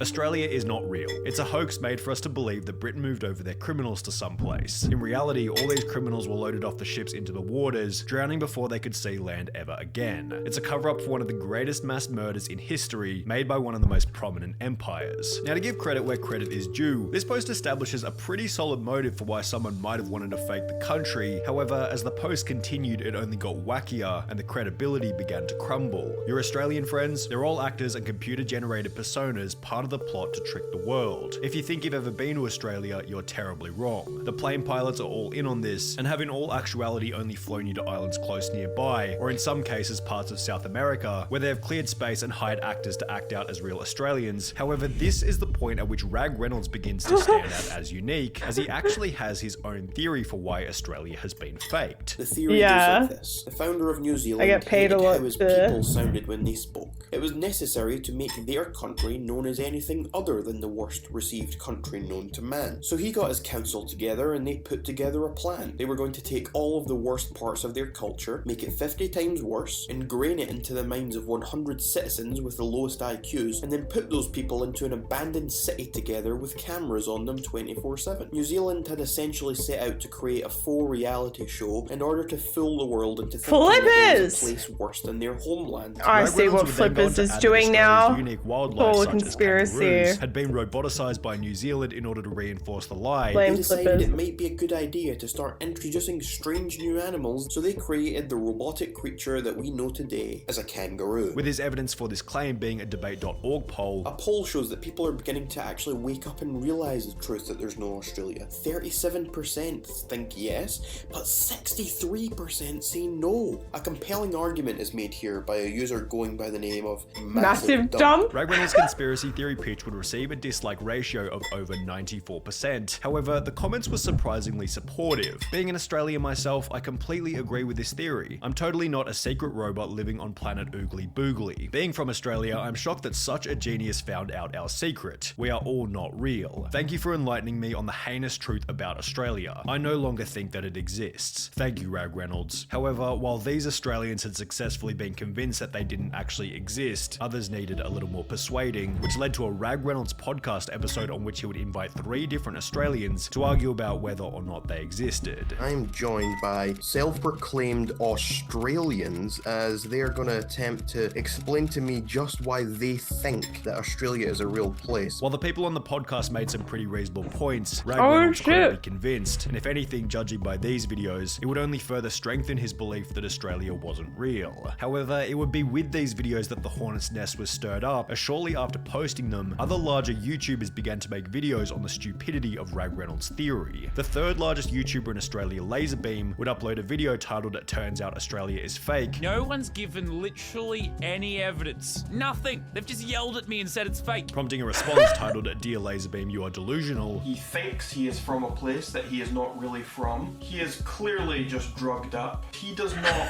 seem to understand logic, reason. He ignores facts. Which was followed by Rag Reynolds getting into a full-blown YouTube war with one of Australia's most patriotic creators, Isaac Just an Butterfield, inner leading demon both of I'm them to fighting argue about with the theory at the on moment. Isaac's podcast. Maybe I've been coming at you from the wrong orientation, so I hope that maybe today I could fix that. It seemed as though Rag Reynolds was never going to You know what? I change his never mind noticed on how, Australia's existence. However, shortly obvious after beefing Australians with these sound larger unless I hear creators, the someone first else sign of speak him coming before back to them. reality appeared, specifically when he'd upload a video simply titled "I Was Wrong." And now it's all starting to make a bit more sense. And now I don't know what to think. My main piece of evidence, my own experience, is not actual evidence. It's not what I thought it was. All I have left is speculation and theories. And when looking at the comments on the video, one highlighted the most effective way for Rag Reynolds to confirm whether or not his suspicions were true. Why not book a ticket to Australia to see it for real? And this is exactly what he would do, although apparently this would only reinforce to Rag Reynolds that the country was in fact fake. He'd explain all of this in a video titled "I Went to Australia, It Isn't Real," in which he'd explained that during his trip, he had seen some things leading him to believe that it was a real place, although ultimately he believed that he had been drugged by the New Zealand government and the whole thing was simply a hallucination. Bloody When New people go to Zealand. Australia, they're actually landing in New Zealand. They are drugged. They imagine all of the experiences there. Naturally, his audience began to call him out by stating that he never even went there in the first place, resulting in Rag Reynolds taking a polygraph test to confirm that he had in fact been to Australia. I'm a truth talker. Everything I say in my videos is the truth, and this polygraph test has just confirmed that. However, by this point, it seemed as though the criticism was getting all too much for him. In September of 2020, Rag Reynolds would upload a video titled "I'm Sorry Australia," in which he'd explained that he was struggling to deal with the negativity. The hate I get, folks, the abuse I get in my comment section on every single video, people disliking my videos, my Instagram DMs, there's people being horrible to me. I don't know where it ends. It just Oh my goes god, on people and being it so goes horrible on, to and it me, never- it but never I've seems to just been stop. telling Maybe people after they don't everything, exist. he was in the wrong and it was time to apologize. So maybe you people are right. It's time for me to issue the first apology of my entire life. This apology would come in one final video. first titled apology of "Australia my Does life? Exist," during Okay. which, after all of this time, Rag Reynolds would finally admit that Australia was a real place. Australia is real. Of course it's a real place. You can see pictures of it from satellites in space. They have lovely wildlife. And I would like to apologise to all Australians out there. Australians, Australia, I am sorry. Only Rag Reynolds was very careful about the date on which this video was uploaded. April 1st, also known as April Fool's Day. April Fools! You're all drugged up and brainwashed. And to this day, Rag Reynolds is still convinced that Australia isn't real. What? Oh. What did we just watch? I was like, oh, okay, like he just couldn't handle it anymore. And now he's like, alright. Hello, Max. Hello. Welcome in. How are you doing?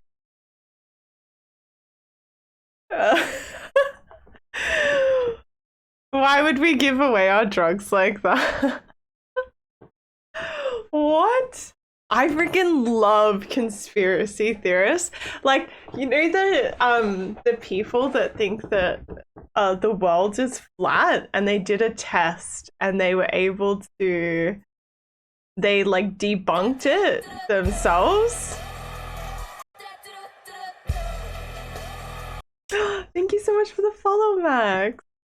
That's just so funny. Oh, my cheeks hurt from like laughing.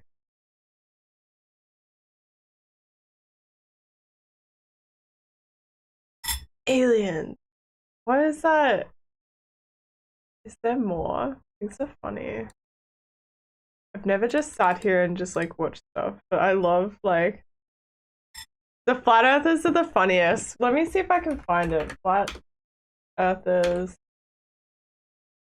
proves Earth is round. Yeah, I feel like it was this.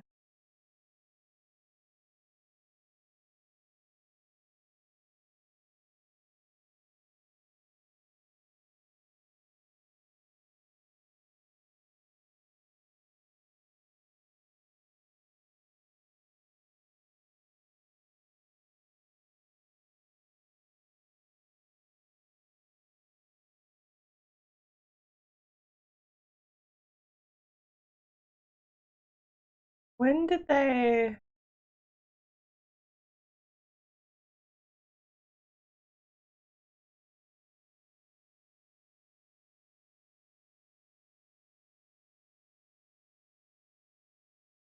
They did like a test, right? Yeah. Sorry to break it to you guys, but like I just wanted to say that I was from Australia for clout, and like it doesn't really exist, and I just hate to break it to you like this, but yeah. Like scary theories to calm my nervous. Yeah, Elden Ring days, so like he knows. True. Like Elden Ring wasn't in Australia, and it's just like it is what it is. Should we try and find what's like a cool conspiracy? I haven't watched conspiracy theory stuff in ages, but it's like honestly the best.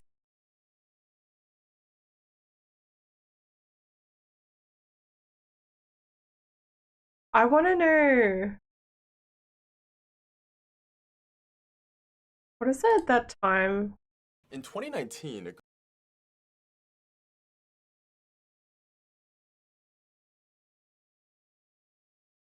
group of flat earthers decided to scientifically prove that the Earth is flat. So they bought a $20,000 ring Seawater laser bubbles. gyroscope, an extremely precise tool that can be used to gauge the Earth's motion. They figured that if Earth is actually a sphere, they would see a 15-degree-per-hour drift on their gyroscope. And although they were very confident that this would not happen, when they turned on their device, it said 15 degrees on the dot. Now, in the words of one of the lead researchers, we obviously weren't going to accept that. They tried to use the gyroscope again in what's called a zero-Gauss chamber, and also an a bismuth chamber to really alleviate any outside factors that could be affecting the reading. Still, however, it remained 15 degrees. But instead of accepting these results, they decided to come up with an entirely different experiment. They took these two boards and cut holes in them. Then, they placed them a distance away and put a camera on one side and a light on the other. If the Earth is flat, the camera would see the light when they were both being held at the same height. If the Earth is round, however, the light would have to be held higher for it to be seen. We don't see you, Enrique.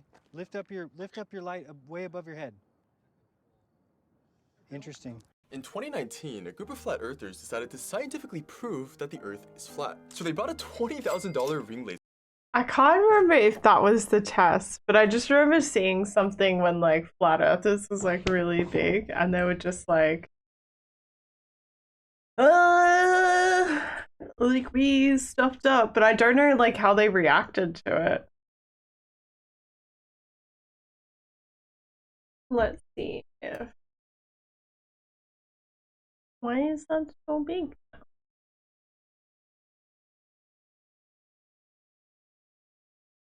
Why is this?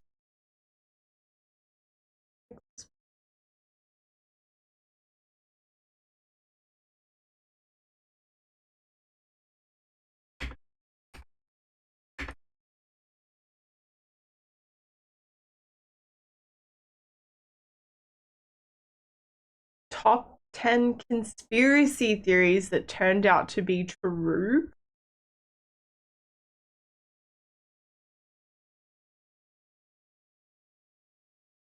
What?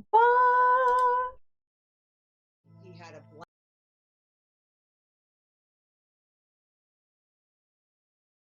Oh, I see.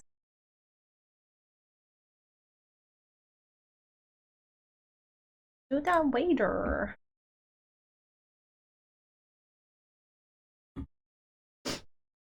Oh shit, why'd this get so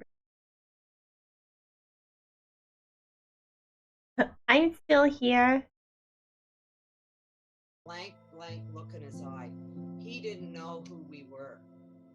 He didn't know we were. So these are like the top 10 that turned out to be true. Our picks for the top 10 conspiracy theories that turned out to be true. Oh, there's the president sitting there signing a document. What the heck were we worried about? For this list, we'll be going over the strangest and most famous conspiracy theories that were actually conspiracy facts. Is there a theory you once believed that you now realize was a load of baloney? Tell us in the comments. Number 10, Roswell cover-up. Can you hear it okay? Magenta, hello, how you doing? In Roswell, New Mexico. Theories that it was an alien spacecraft have pervaded pop culture for over a half a century since. Everybody thinks that Roswell was the first sighting of a UFO in the United States, and that bull roar. The U.S. Air Force claimed that the object was merely a weather balloon, only added fuel to the fire. And the conspiracy theorists were right. It was no weather balloon, and there was a cover-up. But it wasn't an alien ship either, probably. The object was a high-altitude balloon launched as part of Project Mogul. Is that better? These balloons were intended to detect sound waves from Soviet atomic bomb tests. During the Cold War, the U.S. military couldn't exactly be honest about that in the papers. Now, whether you think that's another cover story, well... This better not be another damn Russian spy job. Number 9, Big Tobacco's Big Lie. There's extensive use of this technology, which is called ammonia chemistry, that allows for nicotine to be more rapidly absorbed in the lungs and therefore affect the brain and central nervous system. Smoking causes lung cancer and a lot of other adverse health effects. Scientists demonstrated this definitively in the 1950s. However, public opinion wavered for decades, with sources springing up to generate controversy and debate. Some I'm doing really that the good, thank you, tobacco industry Regenda, was which is suppressing and chilling. distorting the facts through a coordinated campaign, and it eventually came out that they were. Together, the world's largest tobacco companies initiated Operation Berkshire to generate fake controversy and debate. Big Tobacco knew that smoking caused cancer and that nicotine was addictive. They decided not to make cigarettes less harmful because addiction made them a lot of money. Now, the work we did here is confidential, not for public scrutiny, any more than our one's family matters. You're threatening my family now, too. Just goes to show, where there's smoke, there's often fire. See how camels agree with your throat. See how mild and good tasting a cigarette can be. Number 8, the White Sox through the World Series. The Chicago White Sox are on record for having one of the longest droughts between winning World Series at 87 years. However, they weren't always known for their bad luck. Back in the late 1910s, the Sox won in 1917, and they even had a wonder like Shoeless Joe Jackson on the team. Yet, rumors during the 1919 series held that the games were fixed. The White Sox lost the series, but the rumors persisted into the next year. Eventually, a grand jury found evidence that 8 players, including Jackson, though his role is disputed, were involved in a conspiracy to receive money in exchange for throwing the series. I think the Black Sox players saw a high reward for what they were doing. They could make as much as their yearly salary in 1 week for fixing the World Series. While a trial found them not guilty, they were nevertheless banned from the league permanently. Number 7, nefarious agents infiltrated the government. The Church of Scientology is infamously touchy about any criticism of their organization. I didn't mean anything by it. I don't even know L. Ron Hubbard. Their influence over celebrities is Scientology is wild to Theories about their me. influence over the government are also out there. And here's the thing. Scientologists really did infiltrate the government. In the 1970s, at least 5,000 members of the organization conducted espionage on government agencies and private organizations. And this wasn't a fringe element either. The founder's wife, Mary Sue Hubbard, pleaded guilty and went to prison. It was one of the largest scale infiltrations of the U.S. government in history. All of this was done with the aim of destroying evidence that painted Scientology in an unfavorable light. It arguably had quite the opposite effect. Boy, those Scientologists, they can be pretty sensitive. Number 6, the FBI spied on political activists. All power to all the people. Those involved in political protests and other activist causes are often paranoid that they're being watched. And they should be, because it's happened before and it can happen again. Tapes from the hotel rooms, FBI reports, those are pieces of information that we shouldn't have. From the late 50s to the early 70s, the FBI engaged in illegal surveillance, infiltration, and disruption of protest movements and other organizations deemed subversive. He realized how sick this country was. We were trying to reveal the truth about segregation. These ranged from independence movements to civil rights movements to feminist organizations. They even had John Lennon, the former Beatles frontman, under watch.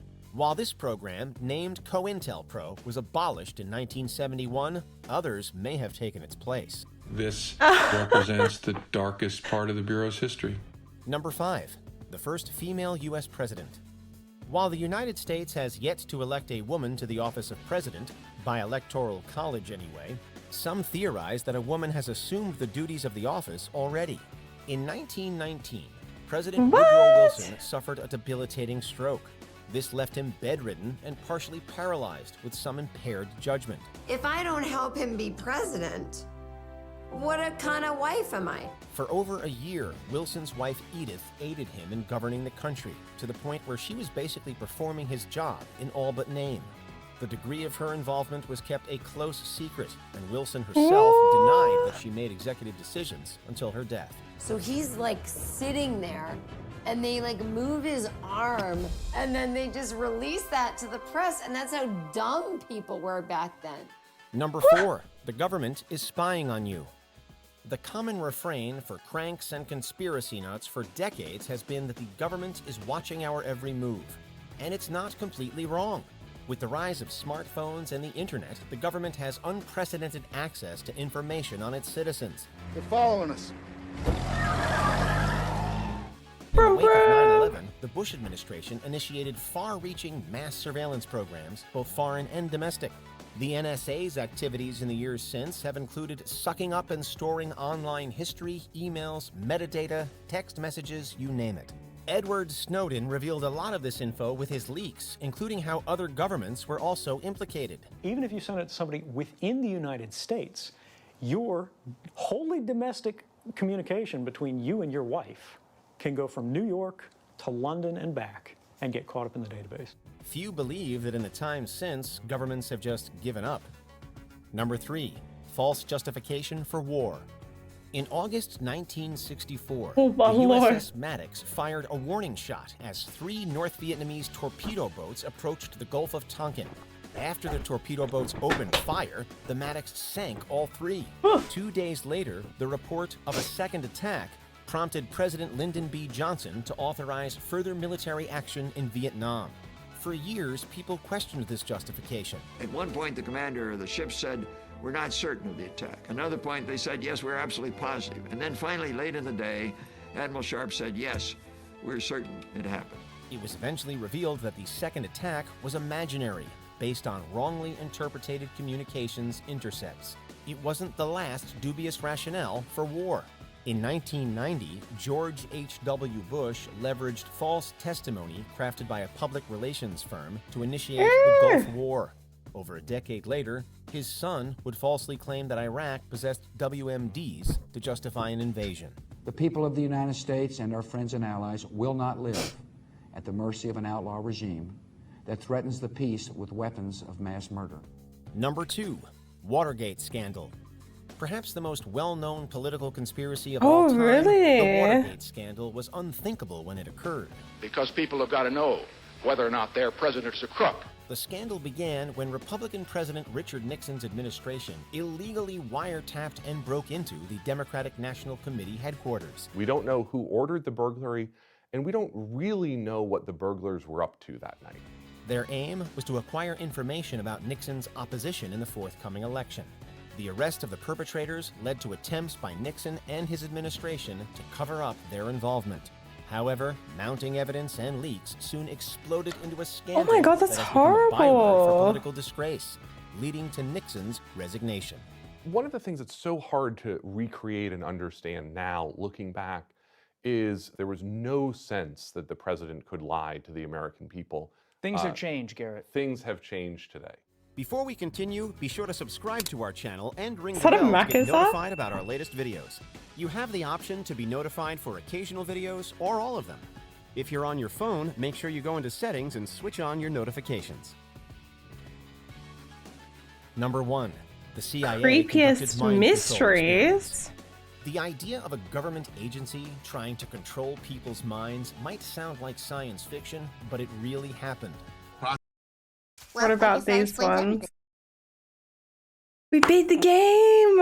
It was actually really sad in the end, Panda.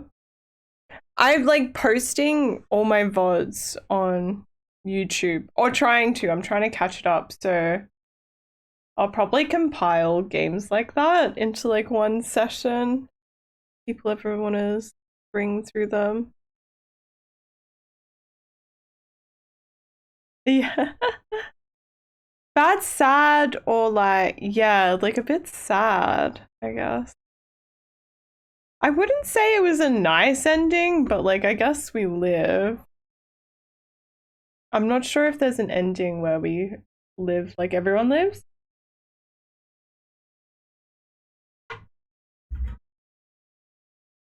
I'm not sure.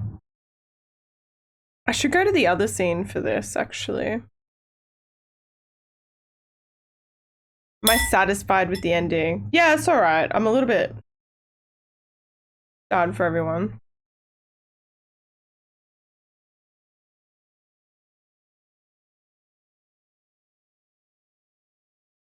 Yeah, everyone died. Except for one person. Yeah, it was pretty intense.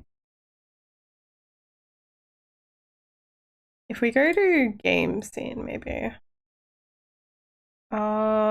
This one?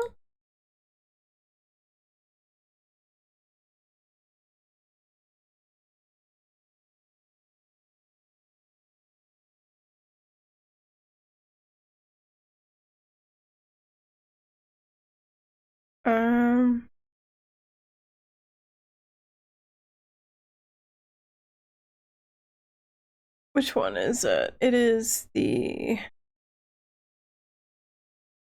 this one. I just like bring it down.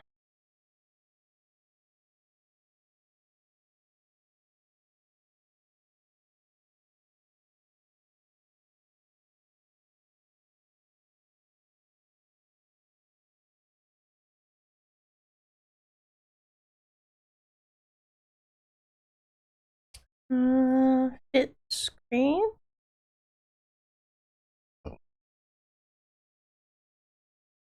Not everything. So that we can like Welcome actually to Watch see it Mojo. properly. And today we're counting down our picks for the top 20 creepiest mysteries that were finally solved. You know, all these funny parallel trails that are clearly there's some sort of common force involved. For this list, we're looking at puzzling crimes and historical events that were eventually resolved.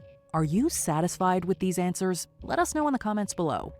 Number 20, the fate of the Franklin expedition. I will not lose another man, Francis. We may lose. It was short, For centuries, explorers sought out a northwest passage between the Atlantic and Pacific through the Arctic Ocean, but their expeditions often ended in disaster. It's the ice, Georgie. It's only the ice. One of the most famous was British Royal Navy officer John Franklin's in 1845. His expedition's ships, HMS Erebus and HMS Terror, never returned. Search parties recovered only artifacts and human remains. With the passing of time, however, we've pieced together the full story. The ships got trapped in pack ice, and the crew died from starvation, hypothermia, and disease. The sunken Erebus and Terror were finally found in 2014 and 2016, respectively. Number 19, Pierre April. Some lumps of things come back that are not especially pleasant. Thank you for like day. Unofficial cheap rate. Thank you guys. Imagine So waking up in a appreciate ditch with it. only $17 in your pocket and no idea who you are or where you came from. That's what happened to amnesiac Pierre April in May 1992. April was found wandering the streets of San Is that Diego the moon and taken to a game? shelter. Pieces of his different life one. started coming back to him, including faces and talents, but nothing came of his attempts to connect to his past life. In September, his case was featured on an episode of Unsolved Mysteries. I was so sure this city would bring everything back, and it did not. This episode was seen by an old colleague of April's named Carol. She phoned the show's tip line and told them all they needed to know. April was happily reunited with his family, and his memory has since recovered. It is strange to be told who you are and what you did. I'm someone again. Number 18, Umbrella Man.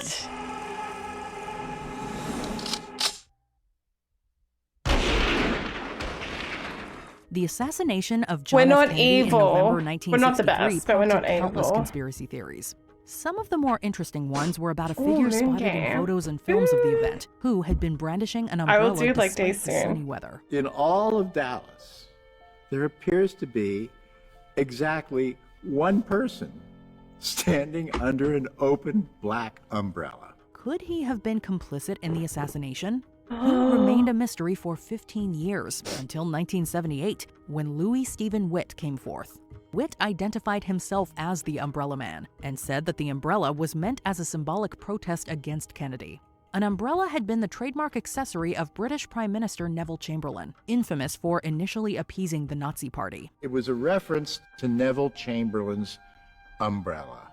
And with that, What? one of the world's most tantalizing mysteries fizzled out with a disappointing answer. She wasn't. But she loved us. Then everything is wrapped up in a neat little package. Really, I mean that. Number 17, the Paulding Light of Michigan. Speaking of horribly disappointing answers, let's discuss the Paulding Light. We came out here because somebody had heard about it. We were just sitting around a night, and some local people that we knew had heard about this. Paulding is a small community in western Michigan that houses a famous piece of folklore. One popular legend says that the light is produced by the wayward spirit of a train conductor killed when his locomotive derailed. Just outside of town, onlookers can spot a bright light flashing on and off at the end of a valley. The people of Paulding have many supernatural explanations for this light, including ghosts. One particularly creepy story claims that it's a grandparent looking for a lost grandchild with a flickering lantern. But the truth is far more boring. Turns out it's actually just headlights from a nearby highway. So, yeah, bummer. Had people standing here having the pictures of the vehicles on the screen of the computer, and it's like, well, that's it, and they still won't believe it. Number 16, the Somerton Man. One of Australia's enduring mysteries may have been finally solved in the summer of 2022. On December 1st, 1948, a body was found in Adelaide's Somerton Park. He was wearing American clothes embroidered with the name Keane. Inside his pocket was a scrap of paper reading Tamam Shud, Persian for is finished.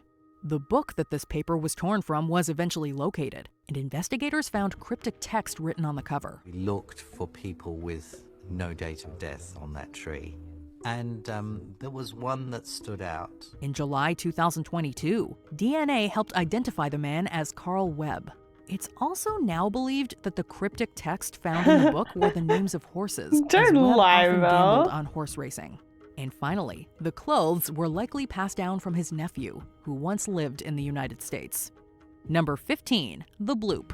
Many people have a fear of the deep ocean, and it's because of things like this. The bloop was a very loud underwater noise captured in 1997 by the U.S. National Oceanic and Atmospheric Administration. It was so loud that it was detected by sensors over 3,000 miles away. It doesn't sound like much at normal speed, but it takes on its signature bloop noise when sped up.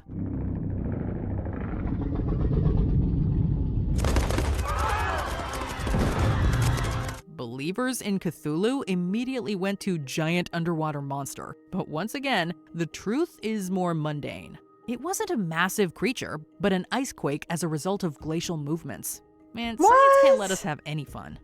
Number 14, Anastasia's fate. In the grave, there was supposed to be 11 I'm gonna bodies, replay Demon Slayer, but the only game as 9 well. were there. On July 17, 1918, far-left revolutionaries, the Bolsheviks, murdered the Russian Imperial Romanov family. In the aftermath, rumors circulated that Grand Duchess Anastasia, who was 17, had somehow escaped and survived. Her body could not be located, and several people came forward claiming to be the lost Anastasia. However, these stories turned out to be outright lies or the result of mental health issues, as was the case with famous imposter Anna Anderson. The long-standing rumor was officially put to rest when the remains of the royal family were identified with DNA. Grand Duchess Anastasia was among them, proving that she died with the rest of the Romanovs. Number 13, Lady Be Good. The World War II bomber Lady Be Good was used to conduct a raid on Naples on April 4th, 1943. However, it disappeared on its way back to Libya, and both the plane and its crew were considered lost. No one knew what happened, and the plane was not recovered. That is until 1958, when the crashed aircraft was spotted in the Libyan desert. This raised even more questions, as the plane was remarkably preserved and showed no signs of the crew. Where's the pilot?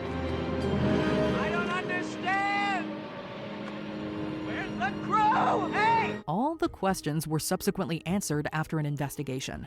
The pilots had gotten lost in a sandstorm and ejected from the craft when it ran out of fuel. The plane crashed, and the men died while walking through the desert. Number 12. No. Sailing stones. It's one of the most bizarre sights that can be seen in nature. A lone rock stands in the middle of the desert. A massive trail snakes behind it, as if it's been pushed across the ground. However, no footsteps and no signs of animal activity can be found.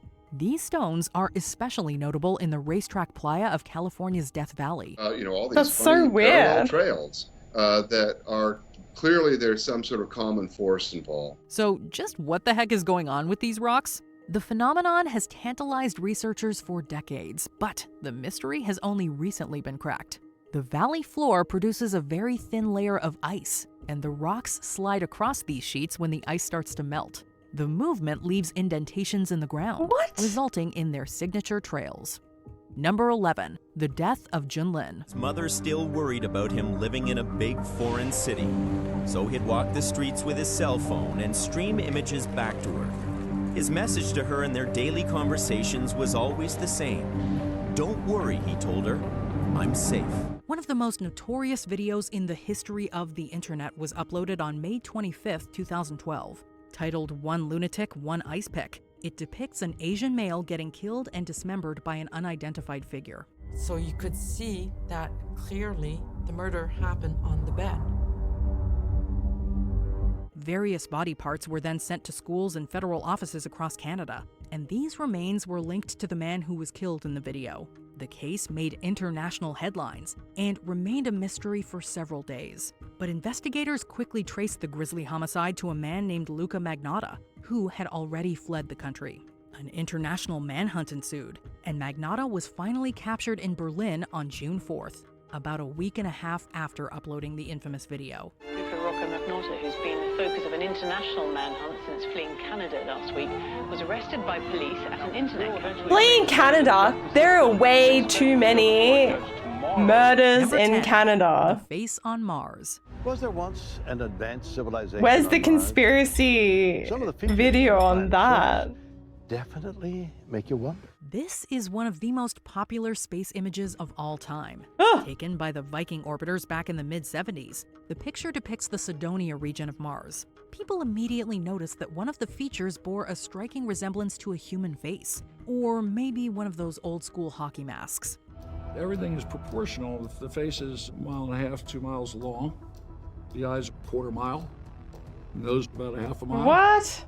So it's not small structure, it's very large structure. Speculation immediately flew to aliens or some kind of human habitation on the supposedly barren planet. But nah, the answer is much more boring. Turns out this was just an optical illusion, the result of lighting, angle, and a low-resolution picture. More recent and much better photos have been taken of the same location, and they reveal nothing but a boring hill with face-like characteristics. Number 9. The construction What of if the it was pyramids. a face? The Giza pyramids At least are we arguably the exist. most famous Damn, landmarks in the shots world. fired. They continue to stand tall literally after thousands of years. Their Oh, I construction love has baffled pyramid people for stuff. We millennia, should do leading Watch some Day to of just suggest that aliens Egypt. must have been involved. After all, humans couldn't possibly drag and lift those stones into place, right? Well, yes, they could. Researchers believe that workers loaded the blocks onto sledges and wet the sand to make them easier to drag. They raised the blocks using ramps and levering techniques. This took tens of thousands. Did you know that, like, I don't know if you got brought up in high school to, like, believe that Egypt was full of slaves, but then apparently, like, the architecture was just too good for them to just have been, like, a bunch of slaves. Oh! Jane! Hello! How you doing, Jane? Oh, fantastic! Thank you so much for the raid! Welcome in! Hi! We're just watching some, like, mysteries. 20 creepiest mysteries that were finally I'm solved. having a hard time getting a grasp of our situation. Ooh. We should regroup and... Wait, is that... Uh-oh.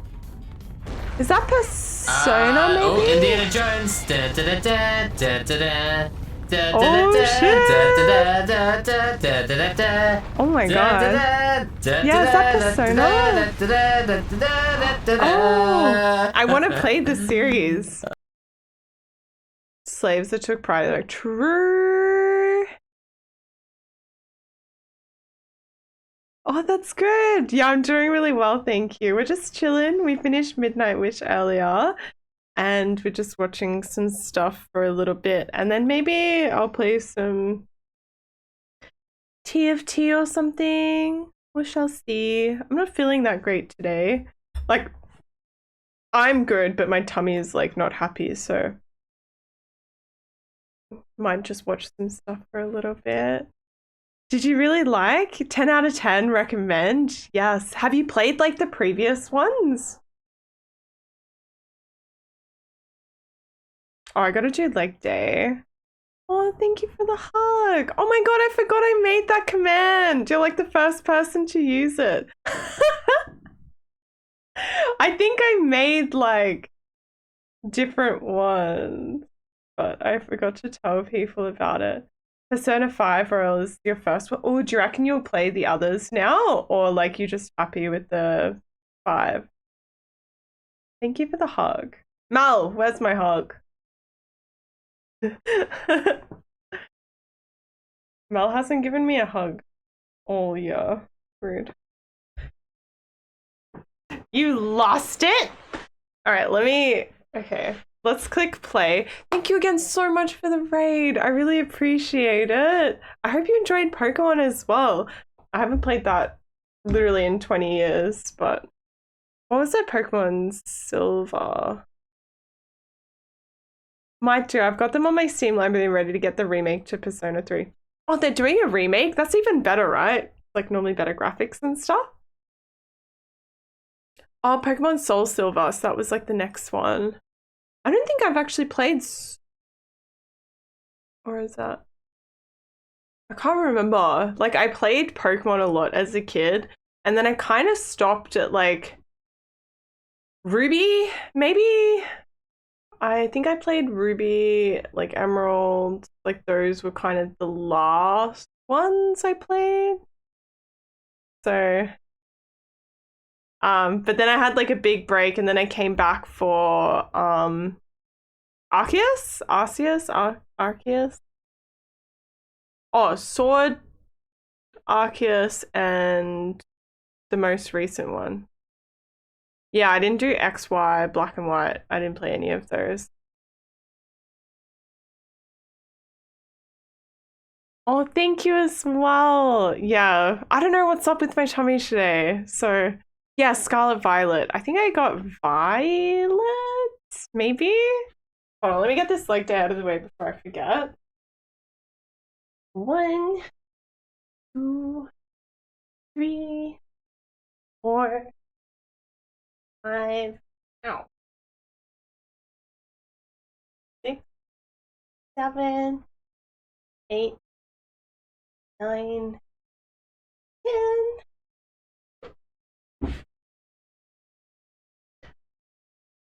Yeah, like I play the game and then I just like I'm done, but like I still enjoy them more for the nostalgia. Oh, my left butt cheek hurts. Like nerve pain or something. Ow.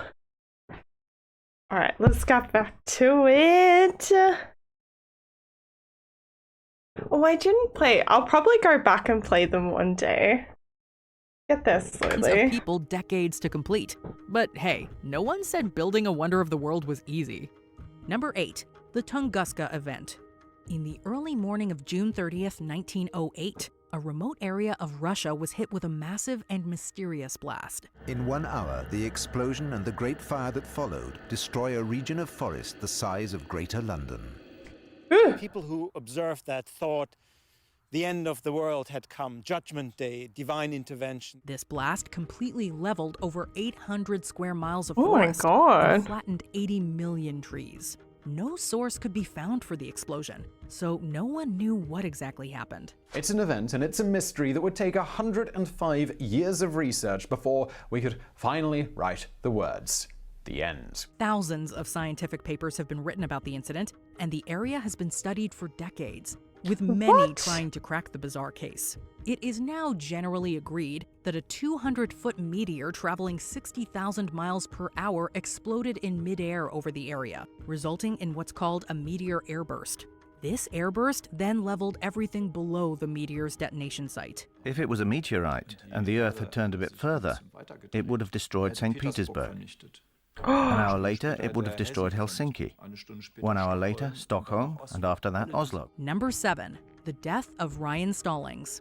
Patricia Stallings brought her sick baby Ryan to the hospital. The doctors found what they thought was ethylene glycol in the baby's blood, leading them to conclude that he had been poisoned. He recovered, but Patricia was suspected of the poisoning, and Ryan was sent to live elsewhere. And I was devastated. I was blown away.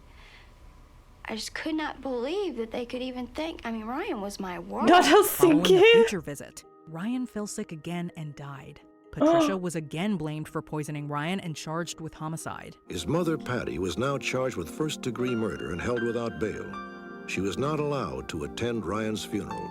She later gave birth to another son, and he exhibited the same symptoms. It was later found that both children suffered from a disorder called methylmalonic acidemia. An acidic byproduct of the disorder can be mistaken for ethylene glycol. It would be very simple to confuse the diagnosis of MMA with multiple poisonings because the symptoms are very similar. Patricia was released from prison and successfully sued the lab that tested Ryan's blood. Well, she had Number another 6, baby in prison. Stonehenge. The awe-inspiring stone circle is an enduring mystery. I think the second child is fine because they actually diagnosed it right. Marvels. But imagine the has been standing first for one. How thousands of horrible. The widely accepted theory is that the Stonehenge landscape was a large cemetery, a place to bury and worship the dead. But where exactly did the giant stones come from? They're all pretty much symmetrical. 13 feet high, 7 feet across, and each weighing 25 tons. Experts have been trying to crack the case for hundreds of years. Some will have you believe that it was aliens, but no. It was really just the nearby woods. In 2019, researchers were able to do tests on a small area of extracted stone and sourced it to the nearby Westwoods in Wiltshire. The location has finally been pinned down, but one tantalizing question remains. How did they drag these 25-ton boulders 15 miles to the south? Clearly some very, very powerful people around at that time who were being able to control resources, control the labour force, to create some of the largest monuments we've ever seen. Number 5. The Centennial Olympic Park criminal.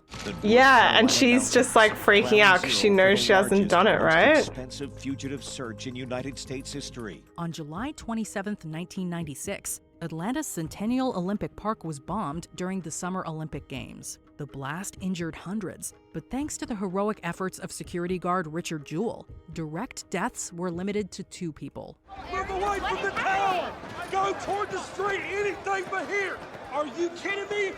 We gotta move, there's a bomb! Wait, wasn't he blamed? Jewell himself was initially pegged as the culprit, but he was eventually cleared and the case remained a mystery for several years. Wait, The hold FBI on. was eventually led to a man named Eric Rudolph, who had committed various other bombings across the American. Richard Jewell. Direct deaths were limited to 2 people. Move away from the tower!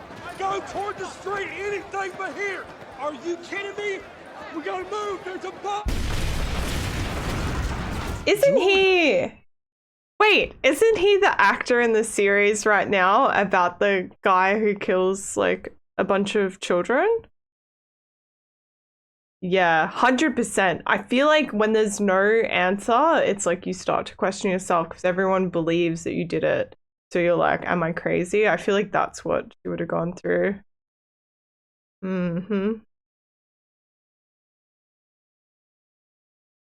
Isn't he the, like the pedo killer in that series, like on Netflix now or Himself something? was initially pegged as the culprit, but he was eventually cleared and the case remained a mystery for several years. The FBI was eventually led to a man named Eric Rudolph, who had committed various other bombings across the American South. Rudolph was finally arrested in 2003 and pleaded guilty to all charges. He was given 4 life sentences and is currently held in a supermax prison in Colorado. He had 1 live bomb and 250 pounds of explosives buried in the mountains here. He agreed to tell the government where it all was in exchange for life sentences. Number 4, the disappearance of Jamal Khashoggi. Trump administration touched off a new storm of criticism over the killing of Saudi writer Jamal Khashoggi. The U.S. has sanctioned some Saudis in response, but the Crown Prince has yet to face any punishment. The case of journalist Jamal Khashoggi was all over the news in the fall of 2018. On October 2nd of that year, Khashoggi went missing while visiting the Saudi consulate in Istanbul. At the time, Khashoggi was living in exile as he was penning scathing articles that criticized the Saudi Arabian rulers. And I think his knowledge of the regime added credibility to his profession as a journalist when he spoke out. While his fate remained a mystery for weeks, most people had a good idea what happened. Khashoggi was killed inside the consulate.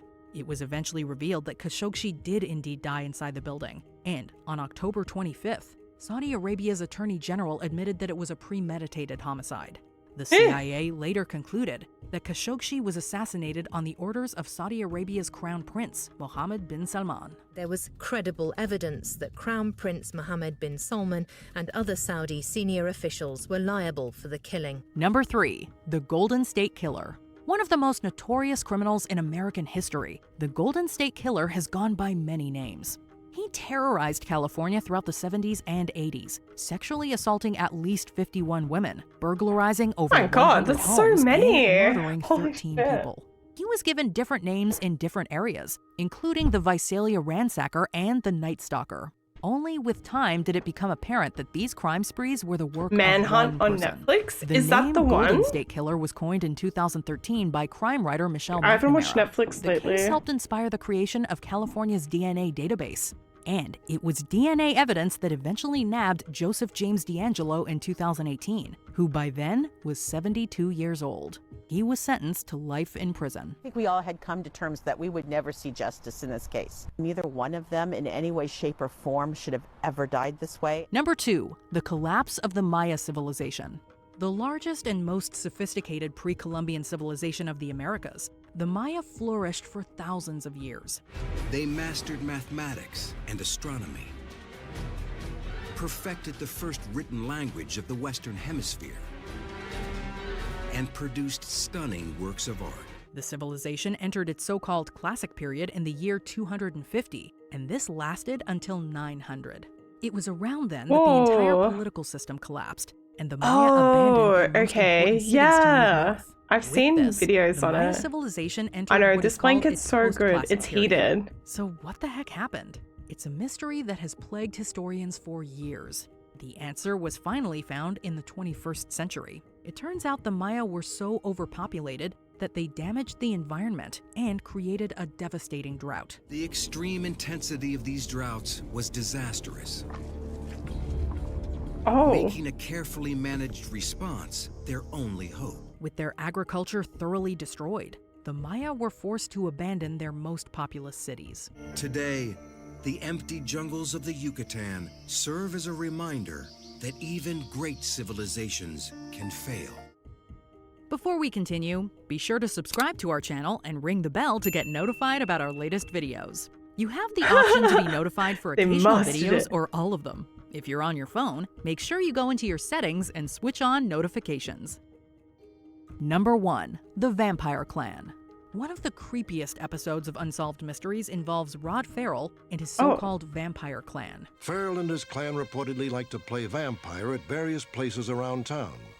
The One Vampire favorite Clan. hangout was an abandoned building they Yeah, called look, the it's Vampire Hotel. cold here, okay? In It's November like of 7 1996, degrees. Jennifer Wendorf found her parents beaten to death inside their Florida home. The case went unsolved for weeks, although police immediately suspected Farrell in the killing, as he was close to the Wendorf's other daughter, Heather. Farrell was the leader of a Kentucky cult centered around vampirism, and allegedly had prospective members drink his blood in order to join. That he would cut his arm and let others suck his blood as sort of some kind of ritualistic, they call it being embraced into the family. The grandmother of a member helped police apprehend the cult, and both Farrell and a man named Scott Anderson were found responsible for the Wendorf's deaths. and given life sentences. While the couple's daughter Heather was arrested along with Carol, Howard Scott Anderson, He's like Dana Cooper, and Charity trying to Kesey, do this all who were sent to seductive. prison. A grand jury believed Heather was unaware of the murder plot and she was not tried. Did you enjoy this video? Check out these other clips from WatchMojo, and be sure to subscribe and ring the bell to be notified about our latest videos. Is there anything else? I wouldn't say these were like creepy, but urban legends that turned out to be true?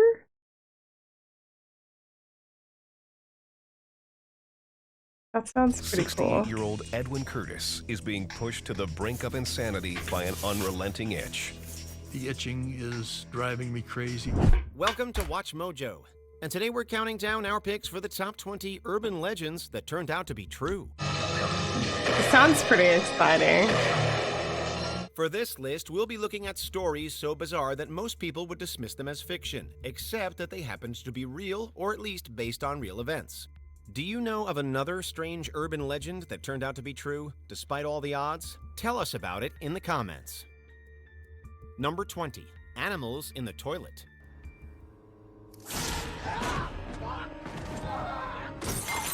How could an animal possibly get into someone's toilet, especially with modern plumbing?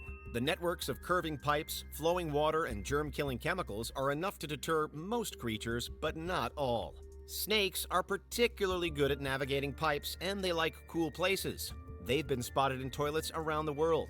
Everybody asked me, why didn't I video camera take pictures? Well, that wasn't my first concern when I see a snake coming out of the toilet. And while they're not usually venomous, you still don't want to sit on one. The other most common culprits are rats. These The mouse climbing up. Climb, swim, and wriggle through tiny spaces with amazing agility. He's just trying to someone who has just swim. been bitten on the butt while trying to use the bathroom may not be so impressed.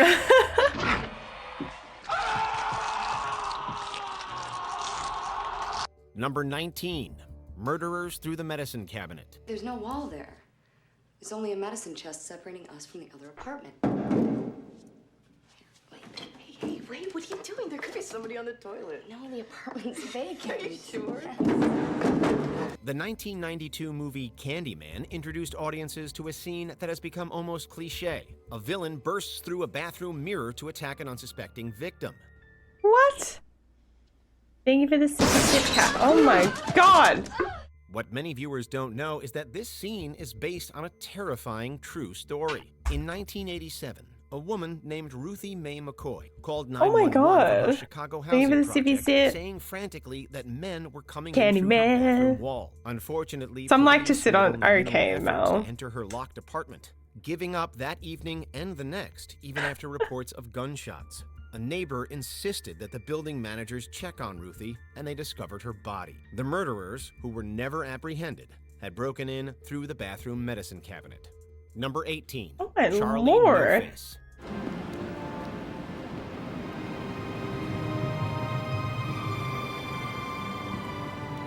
Kids growing up in Pennsylvania in the mid-20th century all heard stories of Charlie No-Face, the green man who haunted a railroad tunnel at night. Teens dared each other to go out looking for him. People in Coppell, Beaver County, knew the truth. Charlie No-Face did exist, and his name was Raymond Robinson. Growing up, Robinson was severely electrocuted and lost his eyes, nose, and right arm. As an adult, Raymond would go for long walks at night on State Route 351. He was sometimes beaten or picked up and dropped off in unfamiliar locations. Others were kind, however, bringing him cigarettes and beer. He died in 1985 at the age of 74. Number 17. A fake word in the dictionary. People think of English as something that needs to be defended, right? Like, it's this beautiful, pristine tower. Actually, it's much more like a child. Can we trust the dictionary? What if a sneaky editor Conspiracy decided to play a theory. prank on the world? Well, that hasn't happened as far as we know, but the 1934 edition of Webster's New International Dictionary did include a fake word. The word was dord, spelled D-O-R-D, and defined as density. How did this happen? Well, it all started when a 3x5 slip of paper dated July 31st, 1931, arrived from one of our chemistry consultants. This mistake occurred when someone misread a note from the chemistry editor that featured an uppercase D followed by the word or and a lowercase d. They thought the spaces had been left for pronunciation symbols. An editor did flag the mistake in 1939, but it wasn't corrected until 1947. Yeah, Dord. Number 16. Accidental self-defenestration.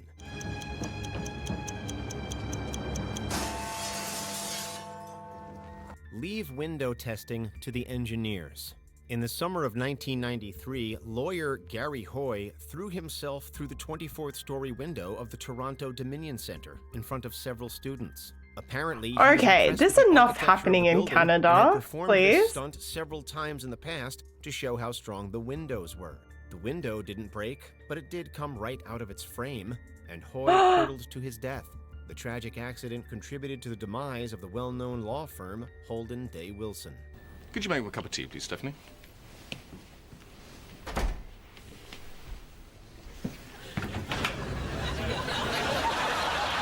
Number 15.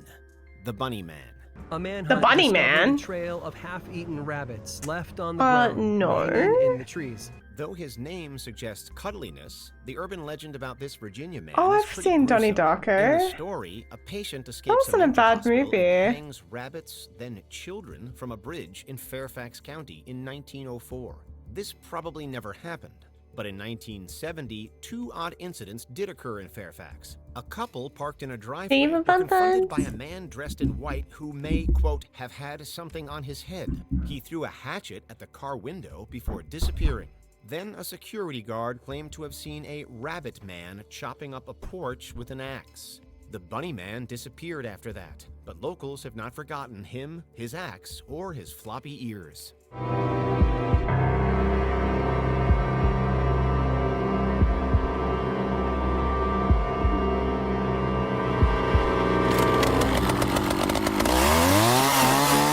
Number 14. Flying with balloons. It may sound like something from an animated movie, but it really happened. So long, boys! I'll send you a postcard from Paradise 4! A man named Larry Walters attached 45 helium balloons to a plastic lawn chair and floated off into the California sky.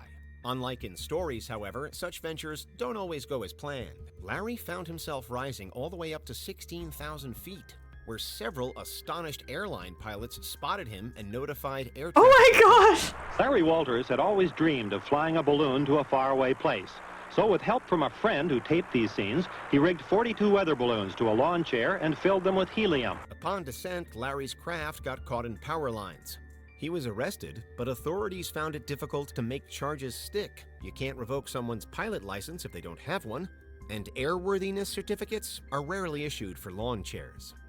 The chair had come just underneath the power lines and swung into this backyard, and there were some people that were tracking him, and they got there and grabbed the chair as he came swinging in to hold it. Number 13. Animals in the sewer. That's actually wild. That's the one on the TV! Ever since sewers were invented, people have been worried about creepy critters living there. For the ancient Romans, it was octopuses. For the English in the 1800s, rampaging pigs. And for Stephen King, a murderous Rampaging cat. pig. But along with the myths, there are some documented cases of unusual animals in sewers. Alligators may not have formed colonies, as legend claimed, but they do turn up in sewers along the eastern coast of the U.S. The prospect of an animal like this on the loose below New York City is a terrifying one. 3 huge snapping turtles were found in New York sewers in 1988. And in 2015, a herd of manatees had to be rescued from a storm drain. A herd of manatees? So oh, poor babies. Number 12, Cropsey. Our camp counselors would lead us down this path, and they'd come out of the buildings and scare us. The truth behind Cropsey may be worse than the legend. Cropsey was an alleged boogeyman who would supposedly catch and kill kids near the Willowbrook State School on Staten Island, New York. The school itself was horrifying enough. Students there were subjected to abuse, neglect, and unsanitary conditions until it closed in 1987. That same year, a missing girl's body was discovered on school grounds, and Andre Rand, a former janitor at Willowbrook who still lived there, was convicted of kidnapping her. Did they get a crazy man and just say he's the guy, or did they really have good evidence against him that would stick in a court? He was also a suspect in several similar cases and was convicted on another kidnapping charge while serving time. He's not going to testify. I'm very disappointed to say. It seemed like he was wanting to divulge information. Of course, not necessarily confess to anything, but certainly Lord. he was very antsy, and that seemed like a good sign to people who might like to try to get information out of him. Number 11, someone hiding in the back seat. Oh no, what's this? A woman is driving home at night when suddenly the car behind her starts flashing its headlights, or the gas station attendant tries to get her attention. It turns out they were trying to alert her to the man hiding in her back seat. The details seem to be made up. Oh, that's terrifying. Women's cars, although the urban legend precedes them. In 2013, a man got into a woman's van while she was at a gas station in Hammond, Indiana, and abducted her.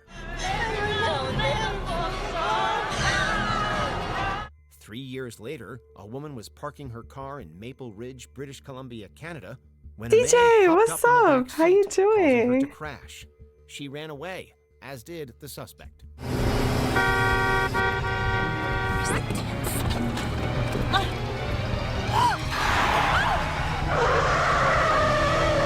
Number 10, killer elevators. How did they know he was hiding in the You're back? sure it sounds familiar? A person steps into an elevator, but suddenly it goes crazy and kills them. While such incidents are rare, they have happened. In 2003, a 35-year-old surgical resident in Texas was entering a hospital elevator after his colleague when the doors began to close, and didn't stop. The doctor was trapped between them. Oh.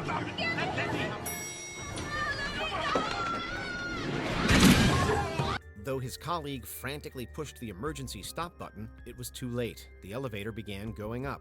With his upper body inside the car and his lower body outside, the doctor didn't stand a chance. Obviously, multiple safety measures usually prevent this sort of thing. The incident was blamed on faulty wiring. Oh my god. Number 9, the toxic lady. You can't.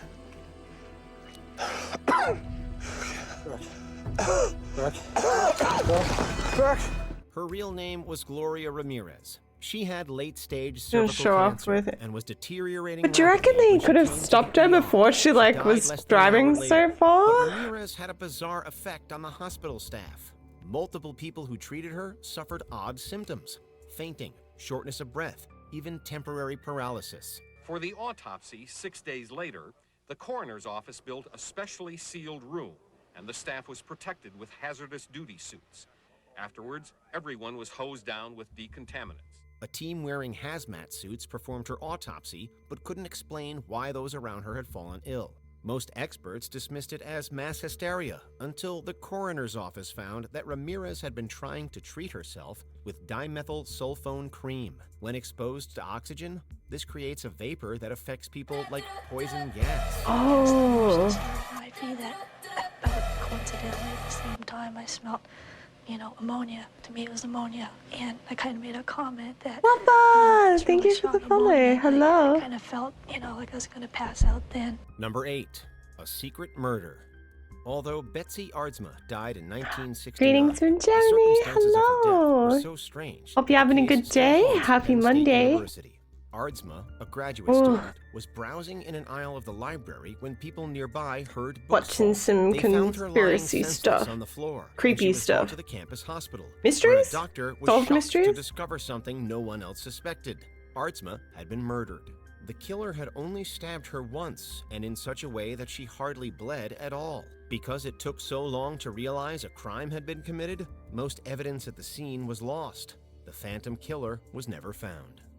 Number 7. Oh. Dead people mistaken for Halloween decorations. I didn't know what happened till I'd already I saw the blood. That was part of a 911 call made by a man in Tennessee who was heading to work. He made the call after he saw what appeared to be a dead body lying in his neighbor's driveway. You've probably noticed that Halloween decorations have been getting more and more gruesome and realistic.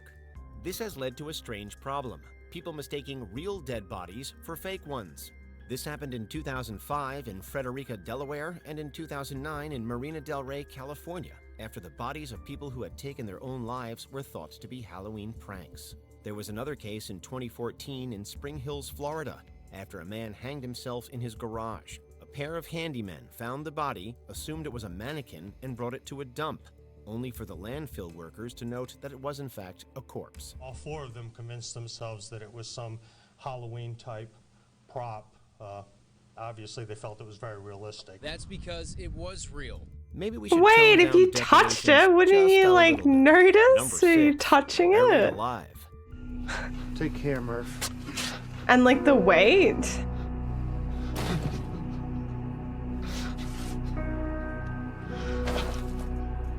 Being buried alive is many people's biggest fear, and it has certainly happened before when people have been falsely declared dead. Horrifyingly, it's also happened on purpose.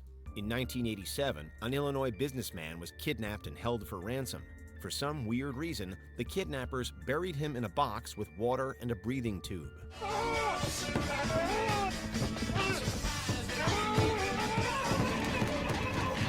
Unfortunately, the tube failed, and by the time police arrived, he was dead. There was another case in 2020 when a man in Jingbian County, Shaanxi Province, China, allegedly buried his 79-year-old mother in a shallow grave.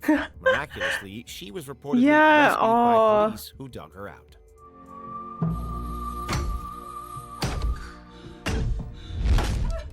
Number 5.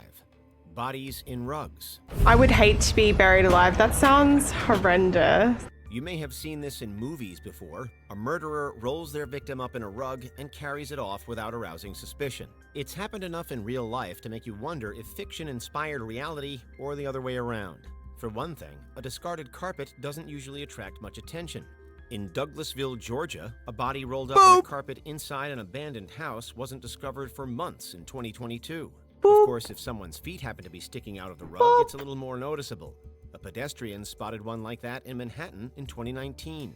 In both cases, police were unable to determine what had happened. So beware, a rug may be more sinister than it seems.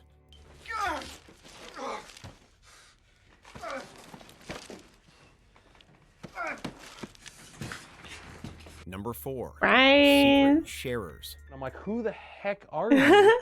Why are you in my house? And she keeps kind of going, this is my house. I live here. I've been here for 3 days. Ever misplaced something at home? You were sure it was right there, but somehow it's in another room. Well, probably you're just misremembering. Otherwise, it's a ghost. Or worse, a secret sharer living in your house. It may sound impossible, but people have pulled it off. In 2017, a woman in Arlington, Virginia thought she heard footsteps overhead after moving into a new apartment. 6 months later, she found the attic door open and discovered someone had been living there. She never knew who it was. In 2008, a Japanese man noticed food and other items going missing, so he installed security cameras in his house.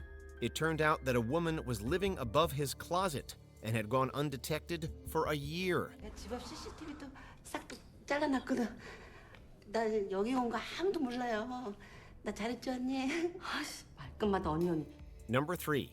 Dead Oh people my in god. When they cured In a this Toys operation, R They Us? saw that Elisa Lam was floating face up. She was in a considerable state of decomposition. Is it cold where you are, Brad? But it does It's so occasionally cold happen. here. One famous case in 2013 Let's be was sure. at the Cecil Hotel in California. Seasons. Guests complained that the water coming from their taps had a strange color and smell. As it Oh, turned this out, was a gross. young woman's body was in the hotel water tank. She had gone missing a few weeks earlier. More recently, as the western U.S. faces a terrible drought, people have been disturbed to find that Lake Mead, one of the largest drinking water reservoirs in the country, contains a number of dead bodies, which are now being exposed as the water recedes. If it makes you feel any better, drinking water that's been around a corpse isn't usually harmful, just really, really disturbing. Number 2. Isn't Bugs living in harmful. people. When an insect flies into your eye or some other part of your face, it's bad for everyone, including the insect, which will likely be swatted. Oh, I have like squashed bugs in my eye. Fuzzy, hello. Hope you're doing well. Adult mites will often seek out a new host. They do this Thank by you for hitching a coming to ride say on hi, sheets, letters, Fuzz. or Hope through you have a skin-to-skin fabulous day. contact. They're so tiny, you don't even know they've burrowed into your flesh until you develop an itchy rash. Course. You may also be interested to know that some flies pass on parasitic loa loa worms when they bite. These worms swim around beneath your skin and your eyes. Sometimes You got your Udi on? can also Yes. inflate your brain and kill you. But unfortunately, getting rid of them is very Monday. difficult. If that freaks you out, trust us, you're not alone. The doctors prepare the girl for a difficult procedure. So they lay her in this I'm nearly ready to get my Udi out. I felt helpless, worried. Before we continue, be sure to subscribe to our channel and ring the bell to get notified about our latest videos. You have the option to be notified for occasional videos or all of them. You're fine. If you're on your phone, make sure you go into settings and switch on your notifications. Mondays be like that. Number 1, organ trafficking. What do you got? Liver. What's that? Liver.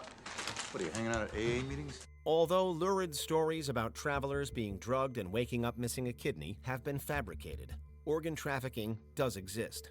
Desperate need has led to a black market system where people pay huge sums to receive organ transplants without government oversight. But who are the donors? Good to see. People as desperate as the ones needing transplants. Refugees, unemployed migrants, families living in abject poverty. They are offered money for their blood or organs. But if they accept, the money often turns out to be less than promised. $2 lakh পার হয়েছিল এগুলা মনে এক সংসারের ভেতর কাজ করতে করতে এগুলা সব দিনের মধ্যে আমার টাকাগুলা ঢুকছে ঢুকে আর সে টাকা শোধ করা যায় না Weakness from medical procedures puts them entirely in the power of the traffickers. Sometimes truth is not only stranger, but also stranger and sadder than fiction. He's always reminded of what was stolen from him by his car. His body has to adapt to just one kidney. Did you enjoy this video? Check out these other clips from WatchMojo and be sure to subscribe and ring the bell to be notified about our latest videos. Oh shit. There we go. Oh my lord. Okay. Pretty wild, isn't it? Some of the stuff that goes on.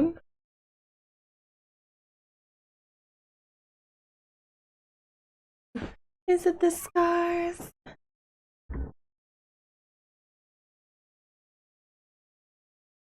This dude has so many videos. We should watch more one day. 100%.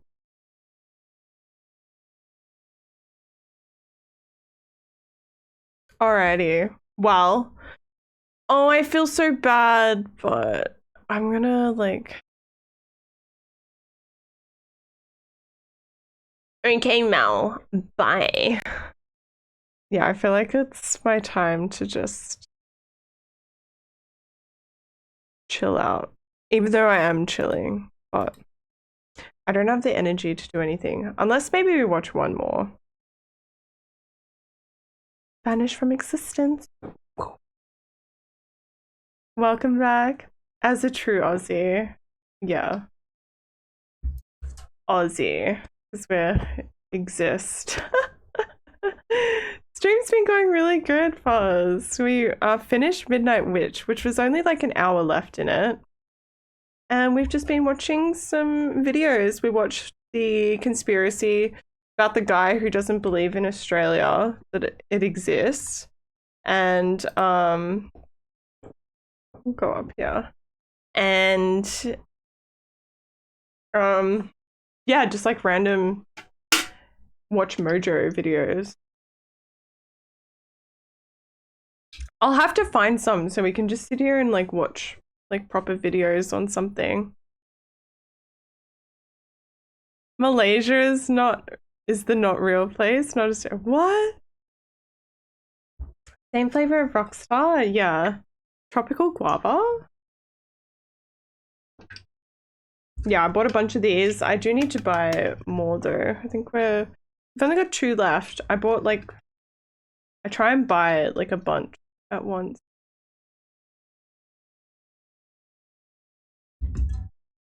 Who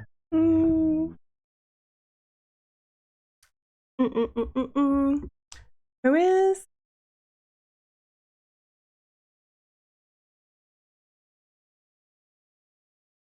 Who is chilling? Who is around?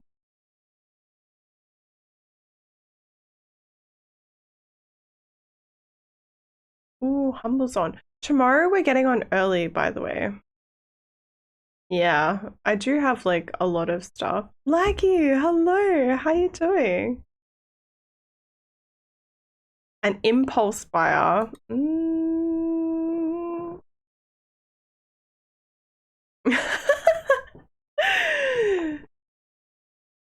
Did you buy more?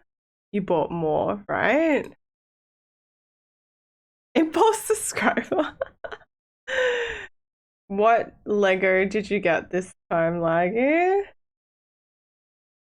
What did you do?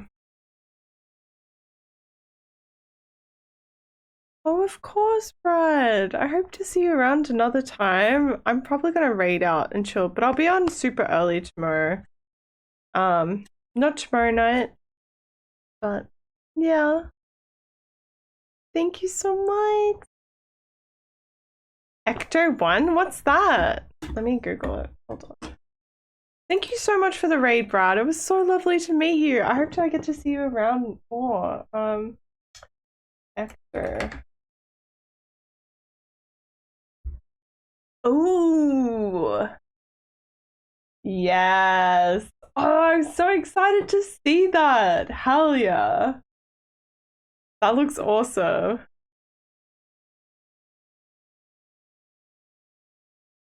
EY, thank you. Is what it is. So they're tired of modding, so they want to can the stream early. Yeah, Shark works hard every day. Probably.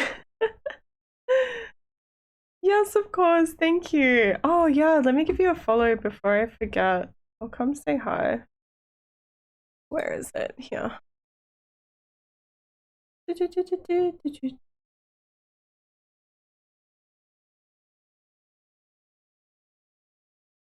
always forget otherwise. Of course! Hopefully I can come chill soon. Is what it is. Humble's on playing Dragon Ball Fighter. The astrological witchy vibe. Oh, is it my cape? Is it my potato cape? Oh my god. I think I like moved my camera and I'm like not in the middle anymore.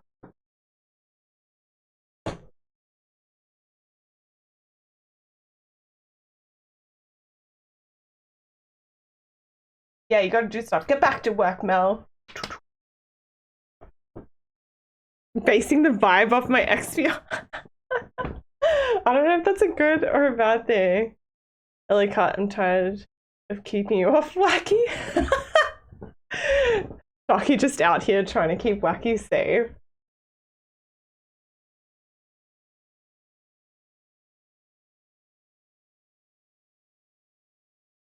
Oh, so totally right. Wait, that sounds so familiar.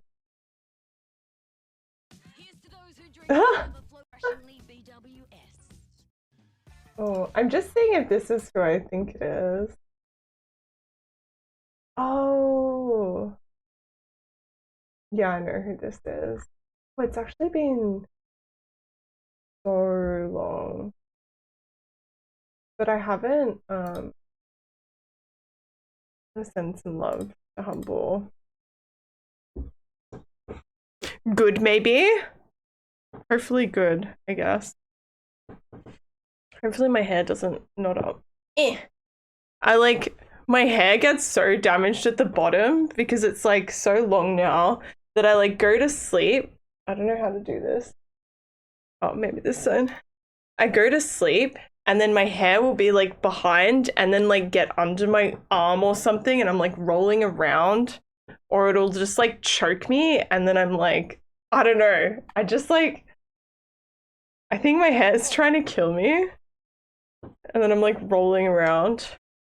Bald stream tomorrow. Oh my god, no. I do not have a good shaped head. I have like, I think I have a really bad head shape, but I think when my headset Because, like, see how this band's, like, newer? The other one was really loose, and it, like, with this was, like, pressing on my head, and it was hurting, and I'm pretty sure I had a dent. Like, I'm pretty sure I'm getting a headset dent.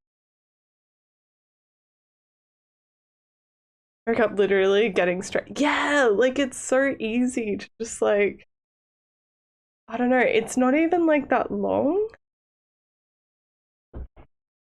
I don't think. Wait. Like, it's like only down here. So I'm worried, like, when it gets, like, longer, like, gonna wake up killing myself, just like with my hair. Are you gonna do a bold stream, Mel? I feel like maybe that's the vibe.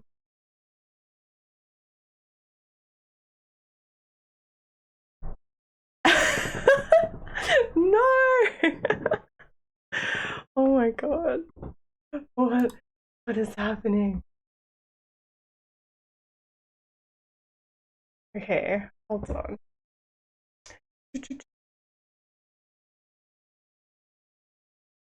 Alrighty. Let's go raid Humble. I'm ready to chill. Humble is... Oh, he's got little Hina. I haven't seen this game before either. We want to do a raid out? I also want to fix where my camera is. I feel like it was maybe meant to be over here or something. I always just try and get Pikachu better in the frame. Maybe it's fine. Woke up and took back some medication and I'm in a weird mood. Oh no! Yeah, medication will do that. Oh, sorry. Probably really loud. Emoji. Yeah. I'm gonna do thank yous and then let's raid out Humble. Humble's really sick. He's from New Zealand, the place that created Australia. You know, he was part of the people that were able to give us Australians like an existence, I guess. Yeah, us Australians. Created nothing more like we're just literally nothing. Yes. Oh, you know Humble and Sad? Yes. Yeah, Calf is totally part of it. Like, that's why, like, he's always so saucy and evil, you know? Thank you so much, Buzz. Yeah, literally all an illusion. If you want to come give some love, copy and paste the raid message. Top one is for subbers, bottom one's for non-subs.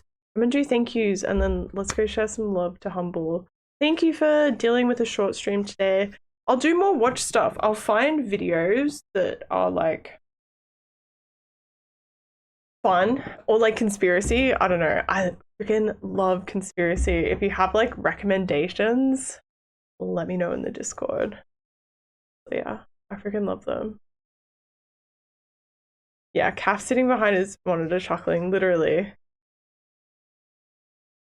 Yeah, I don't even know the angle that cat ear chair, like, it must be when I'm like really low in my seat right now. I don't know how to do that. Yeah. Thank you. Cannot unsee. I know. I'm called out and I don't like this picture. Well, you've done this to yourself, so I don't know what to tell you. Alright, don't forget to copy the raid message because, like, I think I need to copy it again. Well, I'll do thank yous and then peace out. I'm gonna post it again so I can copy it. Feel free to come share some love. Humble's playing Dragon Ball Fighters. Is definitely a super cool chiller. Like, the whole community there is really nice. Exploitiva, Insanity, like, they're all really lovely. Wappa with Choppa, thank you so much for the follow. Brad, thank you for the raid. Max, thank you for the follow. Taz, thank you for the follow. Mel and Sharky, thank you for your promise today. I will catch you guys tomorrow. I'll be on really early tomorrow compared to normal. Playing with Dino, a new game. So that'll be fun. Should I click start? Okay, I'll see you guys later. I don't know what time I'm starting to, as early as I can, but we'll see how we go. Alright, peace out. Bye bye.